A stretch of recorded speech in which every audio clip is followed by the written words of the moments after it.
কিশোর অবস্থায় আমি একবার অ্যানিমিয়ায় ভুগে খুবই অসুস্থ হয়ে পড়েছিলাম। এতই দুর্বল হয়ে পড়েছিলাম যে ভালো করে চলাফেরা পর্যন্তও করতে পারতাম না। ডাক্তারবাবু পরামর্শ দিলেন চেঞ্জে যাবার জন্য। অন্তত 1 মাস পশ্চিমের কোনো একটা দেশে একভাবে কাটিয়ে আসতে পারলে আমার শরীর সম্পূর্ণ সেরে যাবে, এইরকমই নির্দেশ দিলেন। আমি তো বেড়ানোর গন্ধ পেলে আর কিছুই চাই না, তাই ডাক্তারবাবুর প্রস্তাবে লাফিয়ে উঠলাম। মা বাবা দুজনেই পড়লেন সংশয়ে। 1 মাস বাড়ি ছেড়ে বাইরে থাকাটা আমাদের পক্ষে তখন খুবই অসুবিধের ছিল। অর্থকারী ব্যাপারে নয়, বাবার চাকরির জন্য। বাবা আর্মিতে চাকরি করতেন, তার পক্ষে আগেভাগে না জানিয়ে হঠাৎ এরকম ছুটি নেওয়া ছিল অসম্ভব।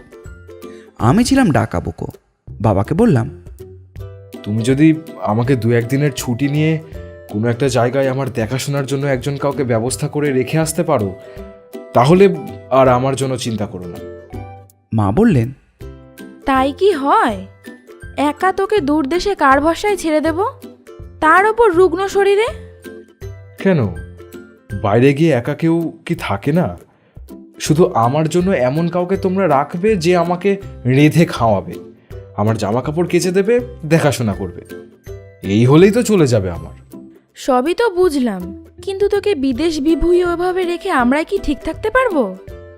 তাহলে তো আমার যাওয়া হয় না। কিন্তু আমার ভালো যদি তোমরা চাও, তাহলে অযথা মায়া না বাড়িয়ে আমাকে যেখানে হোক তোমরা রেখে এসো। বাইরের জল হাওয়া পেলে আমি খুব শীঘ্রই বল ফিরে পাবো। আমার কথা শুনে বাবা মা দুজনেই চিন্তা ভাবনা করতে লাগলেন। আমার প্রাণের বন্ধু ছিল গোপাল, একই পাড়ায় বাড়ি। তাকে আড়ালে রেখে সব কথা খুলে বললাম। আড়ালে রেখে বললাম এই কারণে যে আমার অন্যান্য বন্ধুরা শুনলে নানা রকম মন্তব্য করবে। বিশেষ করে আমার অসুখটা অনেকে খারাপ অসুখ মনে করে আমার কাছে আসাই তারা বন্ধ করে দিয়েছিল। সে যাই হোক, আমার কথা শুনে লাফিয়ে উঠল গোপাল। বলল, হায় রে, আমার যদি তোর মতো অসুখ হতো তাহলে ডাক্তার আমাকেও চেঞ্জে যেতে বলতো। তোর কি মজা বল। মজা? এর নাম মজা? কদিন কীরকম ভুগলাম বল দেখিনি। তার উপর এই দুর্বলতা। আমি শুনেছি যাদের পেটে নাকি বড় কৃমি হয় তাদেরই নাকি অ্যানিমিয়া হয়। তার কোনো মানে নেই, তবে এই জিনিস আমারও ছিল, কিন্তু সেটা বেরিয়ে গেছে। একটা না দুটো? একটা। তাহলেই গেছে। আরও একটা আছে তোর পেটের ভেতর। তোর শরীরে সব রক্ত শুষে খেয়ে না ফেলেও। কি বলছিস যাতা? যা বলছি ঠিকই বলছি। আমার মামাতো ভাই। ওসব কথা থাক, এখন কোথায় যাওয়া যায় বল দেখি। স্বাস্থ্য ফেরানোর পক্ষে সবচেয়ে ভালো জায়গা কোনটা? শুনেছি মিহিজাম নাকি সব থেকে ভালো জায়গা। মিহিজামটা কোথায়? কেন, চিত্তরঞ্জনে। মিহিজাম, জামতারা, কারমাটার, এসব নাম শুনিসনি? শুনেছি। আরেকটু দূরের কোনো জায়গার নাম বল দেখি। তাহলে মধুপুর কিংবা গিরিডিতে চলে যা। আচ্ছা, শিমুলতলায় গেলে হয় না? কি যেন বলেছিল, ওখানে লীলাবরণ ঝর্ণা আছে, আর ওই লাট্টু পাহাড়ও আছে। আইডিয়া, খুব ভালো জায়গা, তবে কিনা বড় নির্জন। অত নির্জন জায়গায় গেলে দুদিনেই হাঁপিয়ে উঠবি। তাহলে আরেকটা জায়গার নাম বল। আমি বলি কি, তুই বরং স্বাস্থ্য ফেরাতে দেওঘরে চলে যা। ওরে বাবা, ওখানে তো শুনেছি পান্ডা গুন্ডার উপদ্রব খুব। বাইরের লোকজন গেলে ভীষণ হয়রান করে। ঠিকই শুনেছিস, তবে কিনা তুই বাচ্চা ছেলে, তোর কি করবে? তাহলে কি বলছিস, দেওঘরেই যাব? আমি হলে তাই যেতাম। গোপালের কথা শেষ হলে আমি কোথায় যাব সেই নিয়ে ভাবতে লাগলাম। গোপাল বলল, এত কি ভাবছিস রে তুই? আর অন্য কোথাও যাওয়ার চিন্তা কিন্তু মনে আনিস না। ওখানে গেলে দেখবি যেমনই জল হাওয়ার গুণ, তেমনই প্রাকৃতিক দৃশ্য। তাছাড়া সুস্বাদু প্যারা খেয়েও বাঁচবি। জানিস তো দেওঘরের প্যারা বিখ্যাত। তা আবার জানি না, কিন্তু ভাই এই একটা মাস তোকে ছেড়ে কি করে থাকবো তাই ভাবছি। তুই হলি আমার একমাত্র বন্ধু। আমার এই অসুখের জন্য কেউ আসে না আমার কাছে, একমাত্র তুই ছাড়া। অথচ তোর এটা কোনো অসুখই না। সেটা আমি কাকে বুঝাই বল? তুই চলে গেলে আমার মন খুব খারাপ হয়ে যাবে। সবসময় তোর কথা মনে পড়বে আমার। আচ্ছা, একটা কাজ করলে হয় না? তুই চল না আমার সঙ্গে। কি করে যাব ভাই? আমরা যে গরিব, জানিস তো কত কষ্টে আমাদের দিন কাটে। গাড়ি ভাড়ার পয়সা পাবো কোথায়? তোর সমস্ত খরচ খরচা যদি আমি দিই তাহলে? তাহলে আমি এক কথায় রাজি। আমি তাহলে তোর ব্যাপারটা নিয়ে আমার বাবার সঙ্গে আলোচনা করি, কেমন? ওনারা রাজি হলে আমিও বাড়িতে জানাবো তাহলে। দুজনেই লাফিয়ে উঠলাম। হুররে, কি মজা! আমি অনেক আনন্দ নিয়ে মাকে বললাম গোপালের কথা। মা বললেন, ও যদি সত্যি যেতে রাজি হয় তোর সঙ্গে, তাহলে এর চেয়ে আর আনন্দের কি আছে বল? তবে যেখানেই যাওয়া হোক সাবধানে থাকিস কিন্তু। সেই কথা আবার বলতে? মা আমার প্রয়োজনীয় টুকিটাকি জিনিসপত্র যা কিছু ছিল সবই এক এক করে গোছাতে শুরু করলেন। কিন্তু কোথায় যাব তা এখনও ঠিক হয়নি, কেননা আমার যাওয়ার এবং থাকার ব্যাপারে চূড়ান্ত সিদ্ধান্ত নেবেন আমার বাবা। অথচ তিনি এই ব্যাপারে একদমই মুখ খুলছেন না। অবশেষে ঠিক হলো দেওঘরেই যাওয়ার। বাবার এক সহকর্মীর বড় মামা থাকেন দেওঘরের কুণ্ডাতে। তিনি একটা পোস্ট করে আমাকে নিয়ে চলে যাওয়ার নির্দেশ দিয়েছেন বাবাকে। বলেছেন সেখানে গেলে আমার কোনোই অসুবিধা হবে না, কেননা ওখানে আমার বড় মামার কাছে ফাগু নামে একজন বিশ্বস্ত লোক আছে। বাড়ির সব সময়ের জন্য কাজের লোক, খুব ভালো মানুষ। সে পাশে থাকলে ভয়ের কোনো ব্যাপারই নেই। এই সুখবরটা আমি গোপালের বাড়িতে পৌঁছে দিতে গিয়ে খুব হতাশ হলাম, কেননা গোপালের মা বাবা আমার সঙ্গে তার ছেলেকে 1 মাসের জন্য ছেড়ে দিতে মোটেই রাজি নন। গোপাল যাবে না শুনে আমার মনটা দারুণ খারাপ হয়ে গেল। একা একা ওই 1 মাস যে কী করে বিজনে থাকবো তাই নিয়েই ভাবতে লাগলাম। অথচ যাবারও বাসনা আমার তীব্র, কিন্তু মন যে মানতে চায় না। তাছাড়া আমারও তখন জেদ চেপে গেছে দারুণ। গোপালের তো আর আমার সঙ্গে যাওয়ার কথা নয়। শারীরিক অসুস্থতার জন্য বায়ু পরিবর্তনের দরকার তো আমারই। ওকে তো এমনিই প্রস্তাব দিয়েছিলাম মাত্র, ও না গেলে আর আমার কি, বরং আমার বাবার খরচাটা খানিকটা বেঁচে যাবে। তাই আমি বেশ কিছুটা নিজের মনের সঙ্গে বোঝাপড়া করে বাবাকে বললাম, কেউ না যাক, আমি যাব। তুমি শুধু আমাকে সঙ্গে করে রেখে এসো যেখানে আমাকে থাকতে হবে। তারপরের ব্যাপারটা আমি বুঝে নেব। আমার জন্য তোমরা আর কোনো চিন্তাই করো না। আমি তো আর বোকা হাবা ছেলে নই। তাছাড়া সেখানে তোমার বন্ধু বড় মামা যখন আছেন, তখন চিন্তারও কোনো কারণ নেই কিছু। আমার যুক্তিটা বাবা মা দুজনেই মেনে নিলেন। মা বললেন, সেই ভালো, দু মাথায় এক হলে হয়তো তোরা দৌড়ঝাঁপ করে বসবি, তার চেয়ে একাই যা তুই। মাঝে মধ্যে একটা করে চিঠি দিস, তাতেই হবে। বাবা বললেন, তারই বা প্রয়োজন কি? 1 মাস বই তো নয়। তাছাড়া ওকে ওখানে রেখে এসে আমার কি মন ঠিক থাকবে? আমি শনি রবি বা অন্য কোনো ছুটি ছাড়ার দিন পেলেই চলে যাব। খুব ভালো হবে তাহলে। আমার সব কিছু গোছানো হয়ে গেল, সারা মাসের ওষুধপত্র সব। তবুও মায়ের মন। বললেন, ওষুধগুলো ঠিকঠাক খাস কিন্তু, বিশেষ করে টনিকটা অবশ্যই খাবি। হ্যাঁ গো হ্যাঁ, অত করে বলতে হবে না তোমাকে। ক্লাস 9-এ পড়ি, নেহাত ছেলে মানুষ তো নই। আমার যাওয়ার দিনটা চূড়ান্তভাবে স্থির হলো ভাইফোঁটার রাতে। বাইরে বেড়াতে যাওয়ার পক্ষে এর থেকে শুভ দিন আর হয় না। যদিও ভাইফোঁটার পরই আমার স্কুল খুলবে, তবুও স্কুল খুললে স্কুলে যাওয়ার আমার আর চলবে না। কারণ প্রথমত ডাক্তারের বারণ, আর দ্বিতীয়ত আমি এতই দুর্বল যে আমার পক্ষে নিয়মিত স্কুলে যাওয়া প্রায় অসম্ভব। তবে এর মধ্যে হঠাৎ করে যদি পরীক্ষার দিন ঘোষণা হয় তাহলে অবশ্যই বাধ্য হয়ে ফিরে আসতে হবে আমায়। আমার যাওয়ার দিনটা যে কেন স্থির হলো ভাইফোঁটার রাতে, তার আরও একটা কারণ আছে। দুর্গাপুজোর পরেই কালী পুজো। বাজি পোড়ানোর উৎসব ফেলে কোথাও যেতে আমার মন চায় না। তাছাড়া নতুন শীতের মুখ। যদিও হেমন্তকাল, তবুও হেমন্তকালের শেষ। শাল ও সোয়েটার চাপানোর মরশুম এসে যায়, নতুন ফসল ওঠে। আর তার থেকেও মুখ্য কারণ হলো এই যে আমার কোনো দিদি বা কোনো বোন টোন নেই। পাশের বাড়ির রুমিদি আমাকে আদর করে ভাই ফোঁটা দেন। ওই আদরটুকু আমি কোনো কিছুর বিনিময়েই বিসর্জন দিতে চাই না। যাই হোক, ভাইফোঁটার দিন সকাল থেকেই দেখি মায়ের চোখে জল। আমাকে 1 মাসের জন্য চোখের আড়াল করতে তার কিছুতেই মন চাইছে না। মায়ের ওই রকম অবস্থা দেখে রুমিদি বললেন, ঠিক আছে মাসিমা, আপনি আর মন খারাপ করবেন না। 1 মাসের ব্যাপার তো, আমি বরং যাব ওর সঙ্গে। রুমিদি যাবেন? এ যে অবিশ্বাস্য। রুমিদি কাছে থাকলে আমার যে কি ভালো লাগবে তার কি করে বোঝাবো। একেবারে যেন হাতের মুঠোয় স্বর্গ পেয়ে যাব আমি। মাও অবাক, বললেন, তুই কি সত্যি বলছিস রুমি? তাহলে যে কোনো দুশ্চিন্তাই থাকে না আমার। হ্যাঁ মাসিমা, আপনাদের আপত্তি না থাকলে আমিই যাব। আমরাই আজ কদিন ধরে বাড়িতে বলাবলি করছিলাম, রুগ্ন ছেলেটাকে অন্যের ভরসায় বাইরে রেখে আসা কি ঠিক হবে? অথচ ওর যা শরীরের অবস্থা, তাতে বাইরে ওকে যেতেই হবে। ও দেখি দাঁড়িয়ে দাঁড়িয়েই পড়ে যায়। সেজন্যই তো দুশ্চিন্তা মা। তবে ওখানে একা গেলেও খুব একটা অসুবিধা হবে না, সেরকম ব্যবস্থা না করেও বাবা ছাড়ছেন না। তবে তুই যদি সঙ্গে যাস তাহলে তো কোনো কথাই নেই, এতটুকু চিন্তাও থাকবে না ওর জন্য। তোর মতো করে আর কে দেখবে বল? আমি যাবই। আসলে সত্যি কথা বলতে কি, আমি কখনো কোথাও যাইনি। বছর 5 আগে একবার শুধু তারকেশ্বরে গিয়েছিলাম। সেটা কি যাওয়া হলো? পাহাড়, পর্বত, নদী, নালা, অরণ্য, নির্ঝর এইসব দেখতে আমার খুব ইচ্ছে করে। কিন্তু কি করে যাব? কার সঙ্গে যাব? আমাকে নিয়ে যাবে কে? ওর বন্ধু গোপালের যাবার কথা ছিল, কিন্তু সে যখন গেল না, তখন ভাবলাম আমিই বলি। বলতে গিয়েও লজ্জায় বলতে পারিনি। ভাবলাম কি ভাববেন আপনারা, কিন্তু আজ আপনার মানসিক অবস্থা দেখে আর থাকতে পারলাম না। তোর ঋণ আমি কখনো শোধ করতে পারবো না রুমি। তোর চেয়েও আপনজন কি ওরা কেউ আছে? অথচ দেখ, তোর কথাটা আমাদের একবারও মনে হয়নি। তা হ্যাঁ রে, তুই যে যাবি, তোর মা বাবা আপত্তি করবেন না?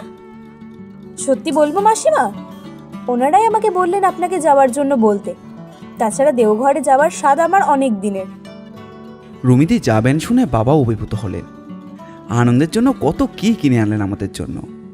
রুমিদির জন্য 2টো শাড়ি, ব্লাউজ, সেন্ট, সাবান, সুগন্ধি পাউডার, আরও কত কি। এসব রুমিদির ছিল, তবুও আনলেন। আসলে এসব হচ্ছে গিয়ে আমার বাবার কৃতজ্ঞতার এবং বলতে গেলে এক ধরনের আনন্দের প্রকাশ। রুমিদিও খুব তৎপরতার সঙ্গে তৈরি হয়ে নিলেন। আমার তো সুটকেস গোছানোই ছিল, নতুন করে কিছু আর গোছানোর প্রয়োজন হলো না। রাত 9টায় ট্রেন। রুমিদি যাচ্ছেন বলে বাবা আর সঙ্গে গেলেন না। আসলে রুমিদিই যেতে দিল না বাবাকে। বললেন, আমি যখন ওর সঙ্গে যাচ্ছি তখন আপনার যাবার আর কোনো প্রয়োজন নেই। আপনি বরং ঠিকানাটা আমাকে দিয়ে দিন, পারেন তো স্টেশনে গিয়ে আমাদের গাড়িতে চাপিয়ে দিয়ে আসুন। রুমিদি যদিও কোনোদিন বাইরে বেরোয়নি, তবুও কি সাহস। আসলে গ্র্যাজুয়েট মেয়ে, খুব স্মার্ট। আমাদের পাড়ায় হরিদা নামের একজন বয়স্ক মানুষ ছিলেন। তার একটি ভাড়ার গাড়ি ছিল। আমরা সেই গাড়িতে চেপে হাওড়া স্টেশনে এলাম। ট্রেন ছাড়ল যথাসময়। কি আনন্দ! আমি তো জানালার ধারে বসে 2 চোখ ভরে প্রকৃতির দৃশ্য দেখতে লাগলাম। অন্ধকারে ঢাকা কালো কালো ছায়ের মতো গাছপালার দৃশ্য দেখতে আমার বড়ই ভালো লাগে। আকাশে দ্বিতীয়ার চাঁদ, কি অপরূপ। খানিক যাওয়ার পরই রুমিতি জানলাটা বন্ধ করে দিলেন। বললেন, রোগা শরীর, এক্ষুনি ঠান্ডা লেগে যাবে। কথাটা ঠিক। তখনই তো হাফ সোয়েটার পরে ফেলেছিলাম। শীত শীতও লাগছিল একটু একটু। রুমিদি এবার খেতে দিলেন। শুকনো রুটি, আলুর দম আর মিষ্টি। মিষ্টি মানে কড়া পাকের সন্দেশ। তাই খেয়ে আমি বাঙ্কে শুয়ে পড়লাম। রুমিদিকে বললাম, তুমিও উঠে এসো না রুমিদি। না রে, দুজনে শুয়ে পড়াটা ঠিক হবে না। তাছাড়া শেষ রাতে ভোরের দিকে ট্রেন থামবে জসিডিতে। যদি ঘুমিয়ে পড়ি তাহলেই তো মুশকিল। কোথায় যেতে গিয়ে কোথায় চলে যাব তাকে জানে। অগত্যা আমি চোখ বুঝলাম। রুমিদি বসেই রইলেন। আসলে ব্যাপারটা কি, এই প্রথম ট্রেন জার্নি। রুমিদি তাই জানলার ধারে বসে প্রকৃতি দেখতে চাইছিলেন। তবে আমার যাতে ঠান্ডা না লাগে সেই দিকে খেয়াল রেখেই জানলাটা অর্ধেক নামিয়ে দেয়। দেখুক, দেখবার জন্যই তো আসা। সত্যি কি ভালো রুমিদি। ভোরবেলা আমরা যখন জটিসিতে নামলাম তখন দারুণ শীত। আসলে এবছর পুজোটা পড়েছিল অক্টোবরের শেষে। তারপর লক্ষ্মী পুজো ও কালী পুজো গেছে, ভাইফোঁটাও পার হয়ে গেছে। নভেম্বরের 15 তারিখ তখন। শীতের আর দোষ কি। আমরা যে প্ল্যাটফর্মে ট্রেন থেকে নামলাম তার ঠিক উল্টো দিকেই অন্য আরেকটি প্ল্যাটফর্মে বৈদ্যনাথ ধামের প্যাসেঞ্জার ট্রেনটি দাঁড়িয়েছিল। কুলির মাথায় মালপত্র চাপিয়ে আমরা উঠে পড়লাম সেই ট্রেনে। রুমিদি বললেন, এই সময় একটু করে চা খেয়ে নিতে পারলে বেশ হতো না রে? খুব ভালো হয় তাহলে। রুমিদি দুজনের জন্য 2বার চা কিনলেন। সেই চায়ের যে কি স্বাদ সেটা আমি জীবনেও ভুলব না। ঘন গাঢ় দুধের সুস্বাদু চা খেয়ে যেন তৃপ্তিতে ভরে উঠলাম। অনেক পরে কুঁ করে সিটি দিয়ে ট্রেনটা ছাড়ল। তারপর কিছুক্ষণের মধ্যে বৈদ্যনাথ ধামে এসে যখন পৌঁছলাম তখন আকাশ ফর্সা হয়ে গেছে। এক আশ্চর্য সুন্দর নতুন প্রভাত। স্টেশনের ট্রেন থেকে নামতেই ইব্রাহিম নামে একজন টাঙাওয়ালা আমাদের কাছে এসে হাজির হলো। তাকে কোন্ডায় অনুরূপবাবুর বাড়ি নিয়ে যাওয়ার কথা বলতেই টাঙাওয়ালা বলল, অনুরূপ বাবুর বাড়ি আমি খুব ভালো করেই চিনি। তাছাড়া আমার বাড়ির ওই দিকেই অনুরূপবাবুর বাড়ি যে দেখাশোনা করে সেই ফাগুও তো আমার বন্ধু। ফাগুর কথা শুনেই লাফিয়ে উঠলাম আমি, বললাম, তাহলে তো ঠিক লোকের ঠাঙ্গাতেই উঠেছি আমরা। আর দেরি নয়, নিয়ে চলো আমাদের। আমরা তখন সবে খানিকটা এসেছি, এমন সময় দেখা গেল একজন লোক আমাদের টাঙার পেছনে ছুটতে ছুটতে আসছে। রুমিদি টাঙাওয়ালাকে বললেন, একবার টাঙা থামাও তো দেখি, দেখো তো লোকটাকে। লোকটি তখন চেঁচিয়ে বলছে, ইব্রাহিম, টাঙাটা থামাও। টাঙা থামিয়ে ইব্রাহিম বলল, এই তো ফাগু, এর কথাই তো বলছিলাম। ফাগু বলল, আপনারা কি কলকাতা থেকে আসছেন? হ্যাঁ। বাবু পাঠিয়েছেন আমাকে আপনাদের নিয়ে যাওয়ার জন্য। আমি এসে স্টেশনের চারদিক খুঁজছি, কে যেন একজন বলল এক দিদিমণি আর একটি ছেলে তোমার নাম করছিল, ওরা এইমাত্র ইব্রাহিমের টাঙ্গায় গেছে, তাই আপনাদের ধরবো বলে ছুটতে ছুটতে আসছি আমি। ফাগু ততক্ষণে টাঙায় উঠে ইব্রাহিমের পাশে বসে পড়েছে। ইব্রাহিম বলল, স্টেশন पर तुम कहाँ थे? টিকিট ঘর কে বগল মেই থা। বাবুজি এলেন না? তারও তো আসবার কথা ছিল। না, উনি একটা বিশেষ কাজে আটকে গেছেন, উনি এলেন না বলেই আমি এলাম। ওই একই কথা হলো, আমি যেখানে আছি সেখানে কোনো ভয় নেই আপনাদের। তাছাড়া আমার বাবুর বাড়িতে থাকলে কেউ আপনাদের দিকে ফিরেও তাকাবে না। ফাগুর কথায় বোঝা গেল অনুরূপবাবু এই অঞ্চলের একজন প্রভাবশালী ব্যক্তি। যাই হোক, আমাদের 1 মাসের জন্য একটা নিরাপদ আশ্রয় হলেই হলো। টাঙা চলছে প্রশস্ত রাজপথ ধরে, পথের দুধারে ঘন গাছপালা, কাছে দূরে ছোট ছোট পাহাড়, আর দূরে বহু দূরে বড় পাহাড়ের রেখা। ফাগু বলল, ওই যে দেখছো পাহাড়টা, ওই হচ্ছে ত্রিকুট পর্বত। একদিন আমি তোমাদের নিয়ে যাব ওখানে। তবে আমি তো উঠতে পারবো না পাহাড়ে, আমি যে বড় দুর্বল। খোকোবাবু, এর নাম দেওঘর। 1 সপ্তাহ এখানকার জল পেটে পড়লেই দেখবে তোমার তাকত কত বেড়ে গেছে। তুমি তখন সব পাহাড়েই উঠতে পারবে। এখানে কত পাহাড় আছে, তপবন পাহাড়, নন্দন পাহাড়, হাতি পাহাড়, আর টিলা যে কত আছে তার ঠিক নেই। তোমরা যেখানে যাচ্ছ ওইখানেই কুণ্ডেশ্বরী মা আছেন, তার কৃপায় একেবারেই তুমি ভালো হয়ে উঠবে। বলতে বলতেই টাঙা এসে থেমে গেল এক জায়গায়। সেখানে একটি পুরনো বিশাল বাড়ির সামনে কয়েকজন আদিবাসী জটলা করছে। ফাগু বলল, এই আমাদের বাড়ি। বলে নিজের হাতেই মালপত্র নামিয়ে নিল। রুমিদি আর আমি দুজনে টাঙা থেকে নামলাম। রুমিদি টাঙাওয়ালার ভাড়াটা মিটিয়ে দিলেন। আমরা ফাগুর সঙ্গে বাড়ির ভেতরে ঢুকলাম। বাড়ি তো নয়, যেন একদম রাজবাড়ি। বাড়ির পেছন দিকটা পাঁচিল ঘেরা বাগান, কত যে গাছ রয়েছে সেখানে। ফাগু সিঁড়ি বেয়ে দোতলার একটি ঘরে নিয়ে গেল আমাদের। রুমিদি বললেন, ওনারা কোথায়? ওনারা কর্তাগিন্নিতে গেছেন মর্নিং ওয়াকে, এখনই আসবেন। ফাগু, তোমার দেশ কোথায়? কেন? এখানেই, এই বিহারই আমার মাতৃভূমি। তুমি খুব ভালো বাংলা বলতে পারো তো। আমি যে খুব ছোটবেলা থেকেই বাঙালি বাবুদের বাড়িতে আছি, তবে আমার মাতৃভাষা কিন্তু আমি ভুলে যাইনি। আমার দেশওয়ালি ভাইদের সঙ্গে যখন কথা বলি তখন মাতৃভাষাতেই। ফাগু আমাদের বাথরুম দেখিয়ে দিলে আমরা সর্বাগ্রে দাঁত মুখ মেজে হাত পা ধুয়ে পরিষ্কার হয়ে নিলাম। আর ঠিক তখনই অনুরূপবাবু ও তার স্ত্রী এসে হাজির হলেন। বেশ লম্বা চওড়া, স্বাস্থ্যবান, আর কি সুন্দর দেখতে দুজনকে। গায়ের রং ফুটফুটে ললাভ, একটা জ্যোতি বেরোচ্ছে, যেন হরপার্বতী। আমরা প্রণাম করলাম দুজনকে। অনুরূপবাবু আমাদের আদর করে বললেন, তোমারই নাম সৌরভ? হ্যাঁ। তোমার বাবার আসবার কথা ছিল যে? উনি আমাকে নিয়ে আসতেন।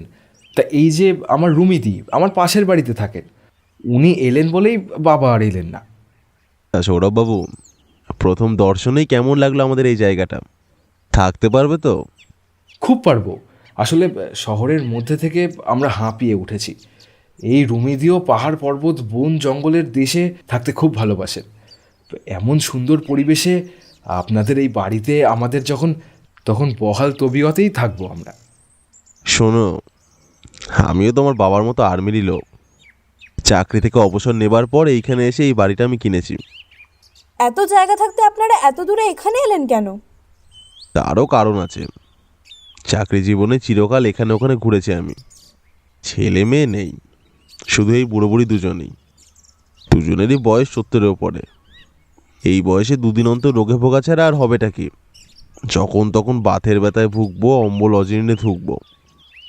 তাই ঠিক করলাম প্রকৃতির কোলে এরকম একটি স্বাস্থ্যকর জায়গায় থাকতে পারলে শেষ বয়সে আর যাই হোক রোগে নাড়ায় ভুগতে হবে না। এই ভেবেই এই বাড়িটা কিনে ফেললাম। এই বাড়ির যিনি মালিক তার ছেলেরা সব প্রবাসী, ওনারাও তাই দিন আসন্ন জেনে এই বাড়ি বিক্রি করে ছেলেদের কাছে চলে গেলেন। এখন আমরাই বাড়ির মালিক। আমরা যখন মরে যাব তখন এই বাড়ি ফাগুর হয়ে যাবে। ফাগু আপনাদের খুব বিশ্বাসী আর পুরনো দিনের লোক বুঝি? আরে না না, আমি এই বাড়ি কিনেছি বছর 10 ফাগু এই বাড়িতেই থাকতো। তা আগের মালিক বাড়ি বেঁচে চলে যাবার সময় আমাদের হাতে ধরে অনুরোধ করেন ফাগুকে এখান থেকে তাড়িয়ে না দিতে। লোকটা বড়ই বিশ্বাসী, আর কেউ কোথাও নেইও তার। কাজে আশ্রয়টুকু ঘুচে গেলে মাথা গোজবার মতো একটুও জায়গা থাকবে না বেচারির। সেসব কথা শুনে আমরা এক কথায় রাজি হয়ে গেলাম ফাগুকে রাখতে। তাছাড়া আমাদেরও 2 বুড়ো বুড়ির জন্য এরকম বিশ্বাসী একজন কাউকে দরকার। তা ফাগুই বহাল রইল। দিনে দিনে ওর যা পরিচয় পেলাম তাতে বুঝলাম গঙ্গার জলে যদিও কোনো ময়লা থাকে, ফাগুর সেটুকুও নেই। লোকটা সত্যিই ভালো। এ দেখো না, আমাদের আসতে দেখেও বাজারে থলি নিয়ে বাজার করতে চলে গেছে। আপনাদের এখানে বাজার কোথায়? এখানে কোনো বাজার নেই, সেই দেওঘরে। ওরে বাবা, সে তো অনেক দূর। তাতে কি, ও ঠিক চলে যাবে। হেঁটে তো যাবে না, কারো সাইকেলে কেরিয়ালে বসে নয়তো বা কোনো টাঙা ম্যানেজ করে ঠিক চলে যাবে। শোনো, তোমরা সারা রাত ট্রেন জার্নি করে এসেছো, এখন যা হয় কিছু মুখে দাও, তবে প্রথমেই জল খাও পেট ভরে। অনুরূপবাবু নিজেই আমাদের দুজনকে 2 গ্লাস জল এনে দিলেন। বললেন, জানো তো, খালি পেটে জল আর ভরা পেটে ফল, এর বিকল্প কিছু নেই। অনুরূপবাবুর স্ত্রী আমাদের মিষ্টি দিতে যাচ্ছিলেন। অনুরূপবাবু বাধা দিয়ে বললেন, একদম নয়, আগে খালি পেটে জল খাক তারপরে। তারপর দুজনেই ঢকঢক করে জল খেলাম পেট ভরে। খেয়ে তৃপ্ত হলাম। একটু পরে অনুরূপবাবুর স্ত্রী আমাদের জন্য প্লেট ভর্তি করে খাবার দিলেন। বড় বড় সিঙাড়া, প্যারা আর চমচম। দেখেই তো নোলায় জল এসে গেল। বেশ তৃপ্তি করে তাই খেয়ে আবার জল খেলাম। তারপর চা। জলযোগ পর্ব শেষ হলে অনুরূপবাবুর স্ত্রী আমাদের জন্য ঘর গুছিয়ে দিলেন। একটু পরে ফাগু ফিরে এলে রুমিদি অনুরূপবাবুর স্ত্রীর সঙ্গে গৃহস্থলীর কাজে ও রান্নাবান্না নিয়ে মেতে উঠলেন। আর আমি করলাম কি, চুপি চুপি বাড়ির বাইরে এসে ডান দিকের বনপথ ধরে এগিয়ে চললাম প্রকৃতির দৃশ্য দেখতে দেখতে। কত যে অসংখ্য টিলা ছড়ি রয়েছে তার আর কোনো ইয়ত্তা নেই। আর কি অনবদ্য শোভা এখানকার, যেন প্রকৃতির স্বর্গরাজ্য, যা আমি জীবনেও ভুলব না। দিনটা বেশ ভালোভাবেই কাটল। পরদিন খুব ভোরে অনুরূপবাবু আমাকে ডেকে তুললেন। বললেন, আর শুয়ে থাকা নয়, ওঠো, মর্নিং ওয়াক করে আসি চলো। আমি তো এই সবই চাই, রুমি দিও। তাই চটপট উঠে তৈরি হয়ে নিলাম আমরা। আকাশ তখনও ভালো করে ফর্সা হয়নি। অসংখ্য তারায় ভরে রয়েছে আকাশ। পাখিরা এক এক করে জেগে উঠছে। আমরা ভালো রকম শীতবস্ত্র গায়ে চড়িয়ে উঁচু নিচু পাথরোটা পথ দিয়ে এগিয়ে চললাম সমুখপানে। যেদিকে গাছপালা খুব ঘন, সেদিকে না গিয়ে অপেক্ষাকৃত হালকা গাছপালার দিকেই আমরা গেলাম। দাদুর মুখে শুনলাম এদিকে হিংস্র জন্তুর অত উপদ্রব নেই, তবুও সাবধানের মান নেই। কেননা ভাল্লুক টাল্লুক মাঝে মধ্যেই অন্ধকারে ঘাপটি মেরে বসে থাকে। সে যাই হোক, বেশি দূরে অবশ্য যেতে হলো না আমাকে, কারণ খানিকক্ষণ যাওয়ার পরেই আমার পা দুটো বেরিয়ে পড়ল। অজান্তেই কখন যেন ঝুপ করে বসে পড়লাম আমি। কি হলো তোমার? ওই তো ওর রোগ, বড় দুর্বল। একদম নার্ভাস হয়ে না, একটু জিরিয়ে নাও, তারপর আবার হাঁটো। আসবার আগে জল খেয়েছিলে? হ্যাঁ, পেট ভরে জল খেয়ে এসেছি। তাহলে আর মাত্র 2 দিন, তারপরে দেখবে শরীরে দুর্বলতা বলে কিছুই নেই আর। ওসব অ্যানিমিয়া কোথায় চলে গেছে। গায়ের এমন জোর হবে যে ছুটতে পারবে তখন। নেহাত পরের ছেলে, তোমার ওপর তো কোনো জোর নেই। না হলে এই যে এসেছো তুমি, আর তোমাকে যেতেই দিতাম না, বরাবরের জন্য রেখে দিতাম। কি ভাইয়া, রেখে দিলে থাকবে নাকি? এই জায়গা কি কেউ ছেড়ে যায়? কিন্তু আমার স্কুলে যাওয়া, পড়াশোনা, সেসবের কি হবে? সব কিছুরই ব্যবস্থা হয়ে যাবে। আসল ব্যাপার কি জানো, মানুষের জীবনে এই দেহটার জন্যই সব কিছু। দেহই মানুষের শ্রেষ্ঠ সম্পদ। সেই দেহই যদি সুস্থ না থাকে তাহলে লেখাপড়া শিখেই বা লাভ কি? এখানে থেকে গেলে কিন্তু মন্দ হয় না, তবে কি জানেন, বাবা মাকে ছেড়ে যে বেশি দিন থাকতে পারবো না। আমার কথা শুনে সবাই হেসে উঠল। যথাসময়ে হাঁটা শেষ করে বাড়ি ফিরলাম আমরা। ফাগু এসে বলল, কি দাদা ভাই, বেড়ানো হলো? চল এবার আমার সঙ্গে বাজারে চলো। তোমাদের বাজার মানে তো সেই দেওঘরে। এটাও তো দেওঘর। জানি, তবু আজ আর পারছি না গো, বড্ড বুকটা ধড়ফড় করছে। অন্য একদিন নিশ্চয়ই যাব।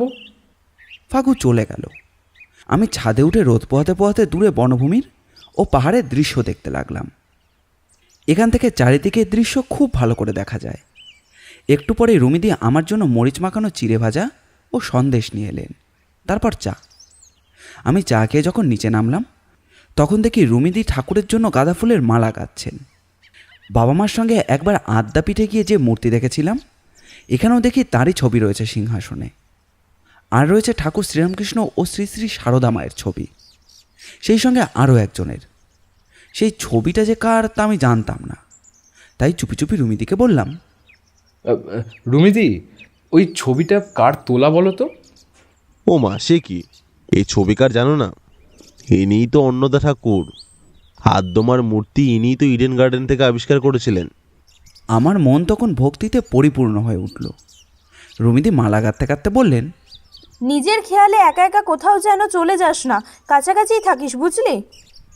না না, আমি এই বাগানের মধ্যেই আছি। আমি খালি পায়ে বাগানে এলাম। অনেকখানি জায়গা পাঁচিল দিয়ে ঘেরা। কত যে গাছ এখানে আছে তার কোনো ঠিক নেই। আম, কাঁঠাল, লেবু, পেয়ারা এসব গাছ তো রয়েইছে, তার সঙ্গে রয়েছে করবি, চাপা, টগর, গোলঞ্চ। লালমাটির বুকে বনবিথি আমার মনকে ভরিয়ে দিল। শুধু কি তাই, কত রং বেরঙের প্রজাপতি, কত পাখি।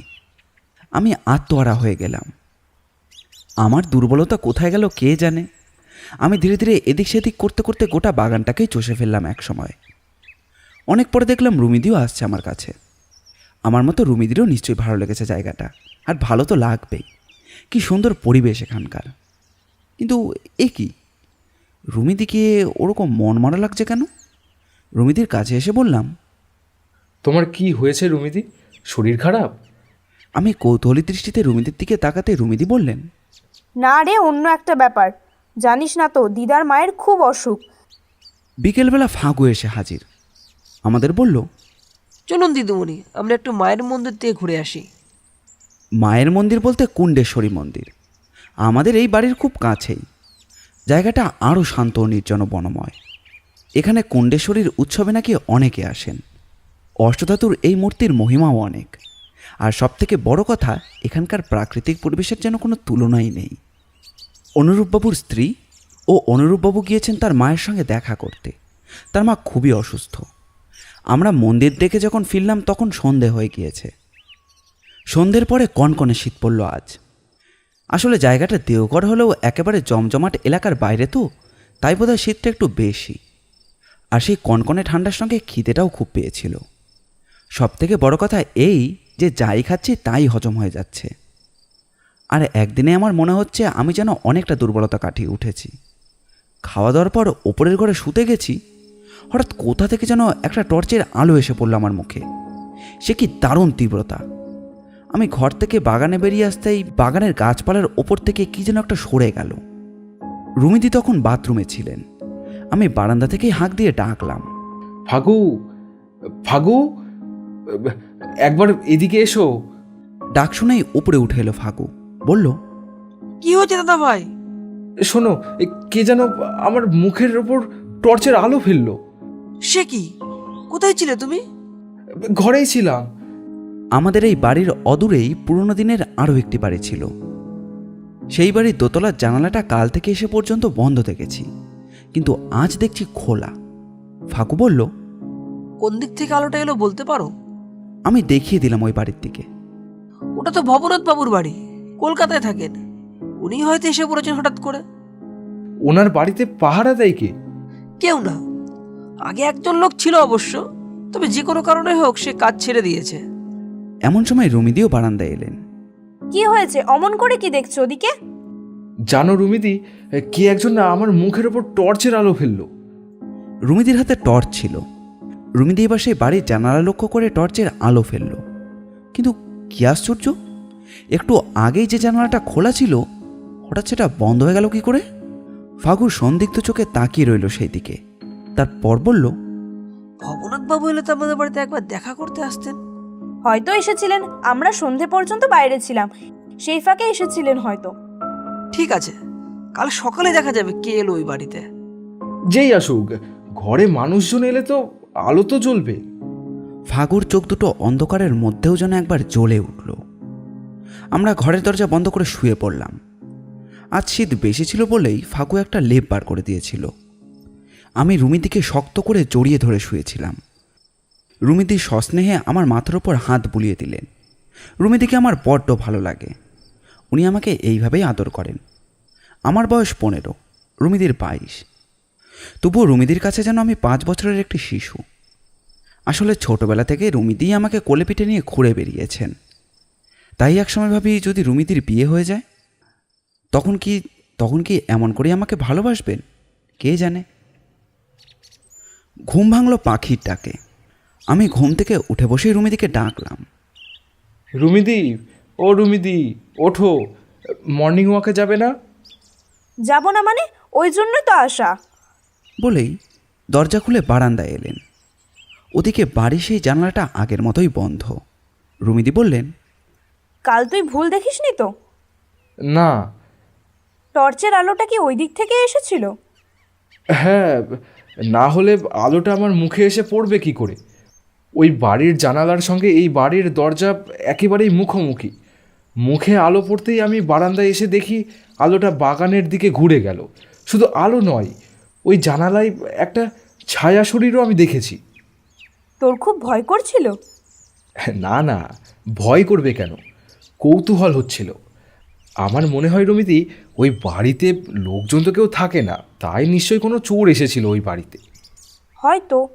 যাই হোক, আমরা আর দেরি না করে খালি পেটে 1 গ্লাস করে জল খেয়ে দাঁত মেজে ফাগুর সঙ্গে দেখা করে মর্নিং ওয়াকে বেরোলাম। গতকাল আমরা যেই রাস্তায় গিয়েছিলাম, আজ সেই দিকে না গিয়ে সম্পূর্ণ বিপরীত দিকে চলে গেলাম। এইভাবে নতুন জায়গায় পথও চেনা হোক। এদিকটাও রমণীয়, অসংখ্য গাছপালা এদিকে, বেটে বেটে পলাশের বন, সেই সঙ্গে সুবৃহৎ শাল আর সেগুন তো রয়েইছে। আর রয়েছে আমলকি হরিতকির গাছ। মহুয়া গাছ যে কত, তার আবার লেখা জোকা নেই। বড় বড় ইউক্যালিপটাস, শিমুল ও কেন্দু গাছ তো অনেক রয়েছে।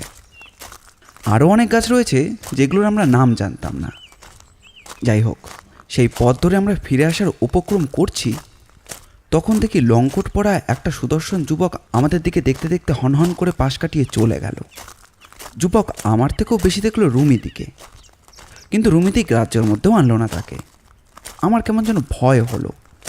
এই যুবককে কাল তো দেখিনি, যদিও আমরা এ পথে আসিনি। আর দেরি না করে বাড়িতে ফিরে এলাম। আসবার সময় ছোট্ট একটা চালাঘরের দোকান থেকে শালপাতার ঠোঙায় করে গরম কিছু জিলিপিও কিনে আনলাম। ফাগু আমাদের দেখেই চায়ে জল বসালো। আমি তখন ওই যুবকের কথাটা শোনালাম ফাগুকে। শুনে ফাগু বলল, ওই রকম চেহারার কেউ তো এদিকে নেই। আর এত সকালে লাঙ্গট পরে কে যাবে? ভারী সুন্দর দেখতে কিন্তু তাকে, তবে চোখের চাউনি বড় বাজে। ইচ্ছে করছিল। ইচ্ছে যেটা করছিল সেটা যে করে ফেলিসনি এই রক্ষে? দুর্বল শরীরে একটা কাণ্ড বাঁধিয়ে বসতিস তাহলে। আচ্ছা ফাগু, কাল রাতে ওই যে টর্চের আলোর কথা বললাম, ওটার ব্যাপারে খোঁজ নিয়ে দেখলে একটু? হ্যাঁ দাদা ভাই, তোরা চলে যাওয়ার পর আমি ওই বাড়িতে গিয়েছিলাম একবার। কি দেখলাম, দরজা তো আগের মতোই তালা দেওয়া, কেউ তো নেই। তুই নিশ্চয়ই ভুল দেখেছিস। মা কালীর দিব্যি। আর কখনো ঠাকুর দেবতার নামে দিব্যি করিস না, ওতে দেবতারা অসন্তুষ্ট হন। যাই হোক, আমাদের চা পর্ব শেষ হলে রুমিদি, আমি আর ফাগু একটা টাঙা নিয়ে দেওঘরের বাজারে গেলাম বাজার করতে। বেশ বড় সড়ো বাজার, আর কি জমজমাট। এখানকার বিখ্যাত প্যারাগুলিটাও ফাগু আমাদের চিনিয়ে দিল। ফিরে আসার পর এক প্রস্থ চা হলো। সামান্য জলযোগের পর রুমিদি আর ফাগু রান্নার কাছে ব্যস্ত হয়ে পড়লেন। রুমিদি বললেন, তুই আর কি করবি, ঠাকুরঘর থেকে সাজিটা নিয়ে গোটা কতক ফুল তুলে আন, আদ্দামাকে একটা মালা গেঁথে দিতে হবে। ফাগু বলল, ও কি ফুল তুলবে? ফুল যে তোর আমিই তুলে রেখেছি, ওটা যে আমার রোজকের অভ্যাস দিদি ভাই। তাহলে আর কি, তুই শুধু ঘুরে বেড়া। আমি চটিটা পায়ে দিয়ে ঘরের বাইরে এসে ভবনাথবাবুর সেই বাড়ির সামনে দাঁড়ালাম। কি বিশাল আয়তনের বাড়ি! সামনে লোহার গেটে তালা দেওয়া। আমি গেটের সামনে দাঁড়িয়ে অবাক বিস্ময়ে তাকিয়ে রইলাম সেই বাড়িটির দিকে। এই অঞ্চলে এই রকম বাড়ির অভাব নেই। সস্তাগন্ডার বাজারে কলকাতার বিত্তবান ব্যক্তিরা একসময় এইসব বাড়ি তৈরি করিয়েছিলেন হাওয়া বদল করতে আসার জন্য। এখন রক্ষণাবেক্ষণের অভাবে সবই পোড়ো বাড়ির রূপ নিয়েছে। যাই হোক, এই অঞ্চলের মধ্যে আমার মনে হয় এই বাড়িটাই সব থেকে বড় বাড়ি, এমনকি অনুরূপবাবুর বাড়ির থেকেও বড়। প্রায় বিঘে 2 জমি নিয়ে সাজানো বাগান। যদিও বাগানের অধিকাংশটাই জঙ্গলে ভরে গেছে, তবুও বেশ লোভনীয়। আমি আপন মনেই সেই বাড়ির পাঁচিলের চারিদিকটা ঘুরে দেখতে লাগলাম। হঠাৎ একটা জায়গায় পাঁচিলের একটু ভগ্নাংশ আমার চোখে পড়ল। আমি কৌতূহল নিবৃত্ত করতে না পেরে সেই ভগ্নাংশ পেরিয়ে বাগানের মধ্যে প্রবেশ করলাম। একটা গন্ধরাজ গাছের ডাল ধরে আমি যখন ঘাস জমিতে পা রাখলাম, তখন কেন জানি না বারেকের জন্য গাটা একেবারে ছমছমিয়ে উঠল। হয়তো একটু ভূতের ভয়ে অথবা ভয়ঙ্কর নির্জনতার জন্য, তবে সেটা বারেকের তরে। আমি বেশ কিছুক্ষণ দূর থেকে বাড়িটার দিকে লক্ষ্য রেখে এক পা করে এগিয়ে চললাম। বাড়ির কাছাকাছি আসতেই এক জায়গায় একটা জিনিস দেখে আমি চমকে উঠলাম। দেখলাম সরু চেনের একটি ছিন্ন হাড় পড়ে রয়েছে ঘাস জমিতে। আমি সেটির উপর ঝুঁকে পড়ে কুড়িয়ে নিলাম সেটিকে। তারপর নেড়েচেড়ে দেখতে লাগলাম যেটা সোনা নাকি অন্য কিছু। যাই হোক, আমি হাড়টা নেড়েচেড়ে কিছুই বুঝতে পারলাম না, তবুও সেটা পকেটে ঢুকিয়ে রেখে আরও সেদিকে দেখতে লাগলাম। হঠাৎ একটা জায়গায় একটা লকেট দেখেই চমকে উঠলাম আমি। এটা এখানে কি করে এলো? লকেটের একটি নামও ছিল, গীতা। গীতা তখন নিশ্চয়ই কোনো মেয়ের। আর এই ছিন্নহার বা লকেট তাহলে কোনো মেকি নয়, কেননা মেকি জিনিসে কেউ নাম খোদাই করে রাখে না। হঠাৎই একটা সন্দেহ বিদ্যুৎ প্রবাহের মতো ঝিলিক দিয়ে উঠল আমার মনে। তবে কি কাল রাত্রে সেই আলোর সঙ্গে এই ছিন্নহারের কোনো সম্পর্ক রয়েছে? কোনো দুষ্কৃতী গীতা নামের কোনো মেয়েকে কি কিডন্যাপ করে লুকিয়ে রেখেছে এখানে? তাই যদি হয় তাহলে আমারও তো এরকম অবস্থা হতে পারে। বুকে সাহস এনে আমি এক পা করে এগিয়ে চললাম বাড়িটির দিকে। বাগান পেরিয়ে বাড়ির কাছাকাছি যেতেই দেখলাম একটা জায়গায় খড়খড়ি দেওয়া ফ্রেমের উপর জানলার পাল্লাটা ভাঙা রয়েছে, আর তার মরচে ধরা লোহার গড়ার দুটো চার দিয়ে বাঁকানো। তার মানে এই বাড়ির মধ্যে অবাঞ্ছিত অতিথিদের নিয়মিত যাতায়াত চলে। আমি কোনো রকম দ্বিধাবোধ না করে সেই বাড়ির মধ্যে ঢুকে পড়লাম। গোয়েন্দা গল্পের বই পড়ে মনটা আমার সেই রকমই তৈরি হয়ে গিয়েছিল। তাই বাড়ির মধ্যে ঢুকেই আমি কীরকম যেন রহস্যের গন্ধ পেলাম। প্রথমেই লক্ষ্য করলাম এই বাড়ির মেঝেতে কারোর পায়ের ছাপ আছে কিনা। এক নজরেই বোঝা গেল যে এক অথবা একাধিক জনের পায়ের ছাপ রয়েছে সেখানে। আমি খুব সন্তর্পণে ছাপ দেখতে দেখতে সিঁড়ি বেয়ে দোতলায় উঠলাম। এমনভাবে উঠলাম যাতে আমার পদশব্দে সচকিত হয়ে কেউ যেন সতর্ক না হয়ে যায়। দোতলার প্রশস্ত দালানের দেওয়ালে গা ঘেঁষে খানিকটা যাওয়ার পর একটা জায়গায় এসে আমি থমকে দাঁড়িয়ে পড়লাম। পরক্ষণে চোখে মুখে আমি অন্ধকার দেখলাম। কিবা কারা যেন আমাকে পেছন দিক থেকে চেপে ধরে আমার হাত পা মুখটা বেঁধে ফেলল। দুর্বল শরীরে আমি ওদের বাধাও দিতে পারলাম না। ভয় যে কি এটা আমি এই প্রথম অনুভব করলাম। আমার তখন মনে হচ্ছিল এই বাড়িতে এইভাবে না ঢুকলে এদের ফাঁদে এরকম পড়তেই হতো না। এখন কি উপায়? কিভাবে মুক্তি পাবো এদের হাত থেকে? ওরা আমাকে পাঁচাকোলা করে তুলে নিয়ে এসে একটা পাতাল ঘরে ঢুকিয়ে দিল। উফ, কি ভীষণ অন্ধকার! এই দিনের আলোতেও আমি অন্ধকারে কোনো কিছুই ঠাহর করতে পারলাম না। যাওয়ার সময় একজন আমাকে বলে গেল, স্পাইগিরি করতে আসা বের করছি, দাঁড়াও, আজ রাতেই তোমার হচ্ছে। ওদের কথা মতো কী যে হবে বা হতে পারে তা আমি কল্পনাও করতে পারলাম না। ওরা নিশ্চয়ই আমাকে কোথাও পাচার করে দেবে অথবা গলা টিপে মেরে ফেলবে। কিন্তু এরা কারা? কাল রাতে নিশ্চয়ই এদেরকেও টর্চের আলো ফেলেছিল আমার মুখে। আর ওই সুদর্শন যুবক কালো ওভারকোট গায়ে দ্রুত পদক্ষেপে যেতে যেতে যে কিনা আমাদের দিকে তাকিয়েছিল, সেও কি এদের লোক? আমি কিছুই ভাবতে পারলাম না। মাথাটা কেমন যেন ঝিমঝিম করতে লাগলো। আমি বন্দি অবস্থায় ঘরের মধ্যে ছটফট করছি, ঠিক তখন একটি চাপা কান্নার স্বর আমার কানে এলো। কে কাঁদে? কেউ আমার মতো একেও কি এখানে আটকে রেখেছে? হতেই পারে। তাহলে এই বন্দি শিবিরে আমি একা নই, কিন্তু আমার হাত পা মুখ সবই তো বাঁধা। তাই না পারলাম এগিয়ে যেতে আর না পারলাম সাড়া দিতে। তবু আমি নিজের সঙ্গে যুদ্ধ করে সেই বাঁধন খোলবার আপ্রাণ চেষ্টা করতে লাগলাম। কিছুক্ষণ পর চেষ্টার পর বাঁধন আলগা হয়ে এলো। তাড়াতাড়ির জন্য ওরা হয়তো খুব একটা শক্ত করে বাঁধতে পারেনি অথবা বাঁধেনি। সর্বাগ্রে মুখের বাঁধনটা সরে গেল। এবার আমি একটু হাঁপ ছেড়ে জিজ্ঞাসা করলাম, কে কে কাঁদে? কান্না থেমে গেল। উত্তর এলো, আমি গীতা। তুমি কে? আমি সৌরভ। তুমিও কি বন্দিনী? হ্যাঁ, তবে তোমার মতো অতটা খারাপ অবস্থা আমার নয়। আমাকে ওরা বেঁধে রাখেনি। কিন্তু তুমি কি করে এদের খপ্পরে পড়ে গেলে? আমার নিজের দোষ। মেয়েটি আমার কাছে এসে সর্বাগ্রে আমাকে বন্ধন মুক্ত করলো। আমি একটু দম নিয়েই বললাম, তুমি কতদিন এখানে আছো? বেশি দিন নয়। কাল সন্ধেবেলা ওরা আমাকে এখানে নিয়ে এসেছে। আজ রাতের অন্ধকারে নিয়ে যাবে অন্য কোনো ওখানে। এ কথা তুমি কি করে জানলে? ওদের আলোচনায় শুনেছি। এখানে তুমি কি একা নাকি আরও কেউ আছে? জানি না, তবে মনে হয় আমি একা। আর কাউকে তো দেখিনি, শুধু তোমাকেই দেখলাম। তোমার বাড়ি কোথায়? কলকাতায়, আলিপুরের রাজা সন্তোষ রোডে। একদিন আমরা দু ভাই বোনে স্কুলে যাচ্ছিলাম। এমন সময় ওরা আমাদের দুজনকে অপহরণ করলো। কলকাতা থেকে একটা গাড়ি করে আমাদের প্রথমে নিয়ে যায় বিহারের বেগুসরাইতে।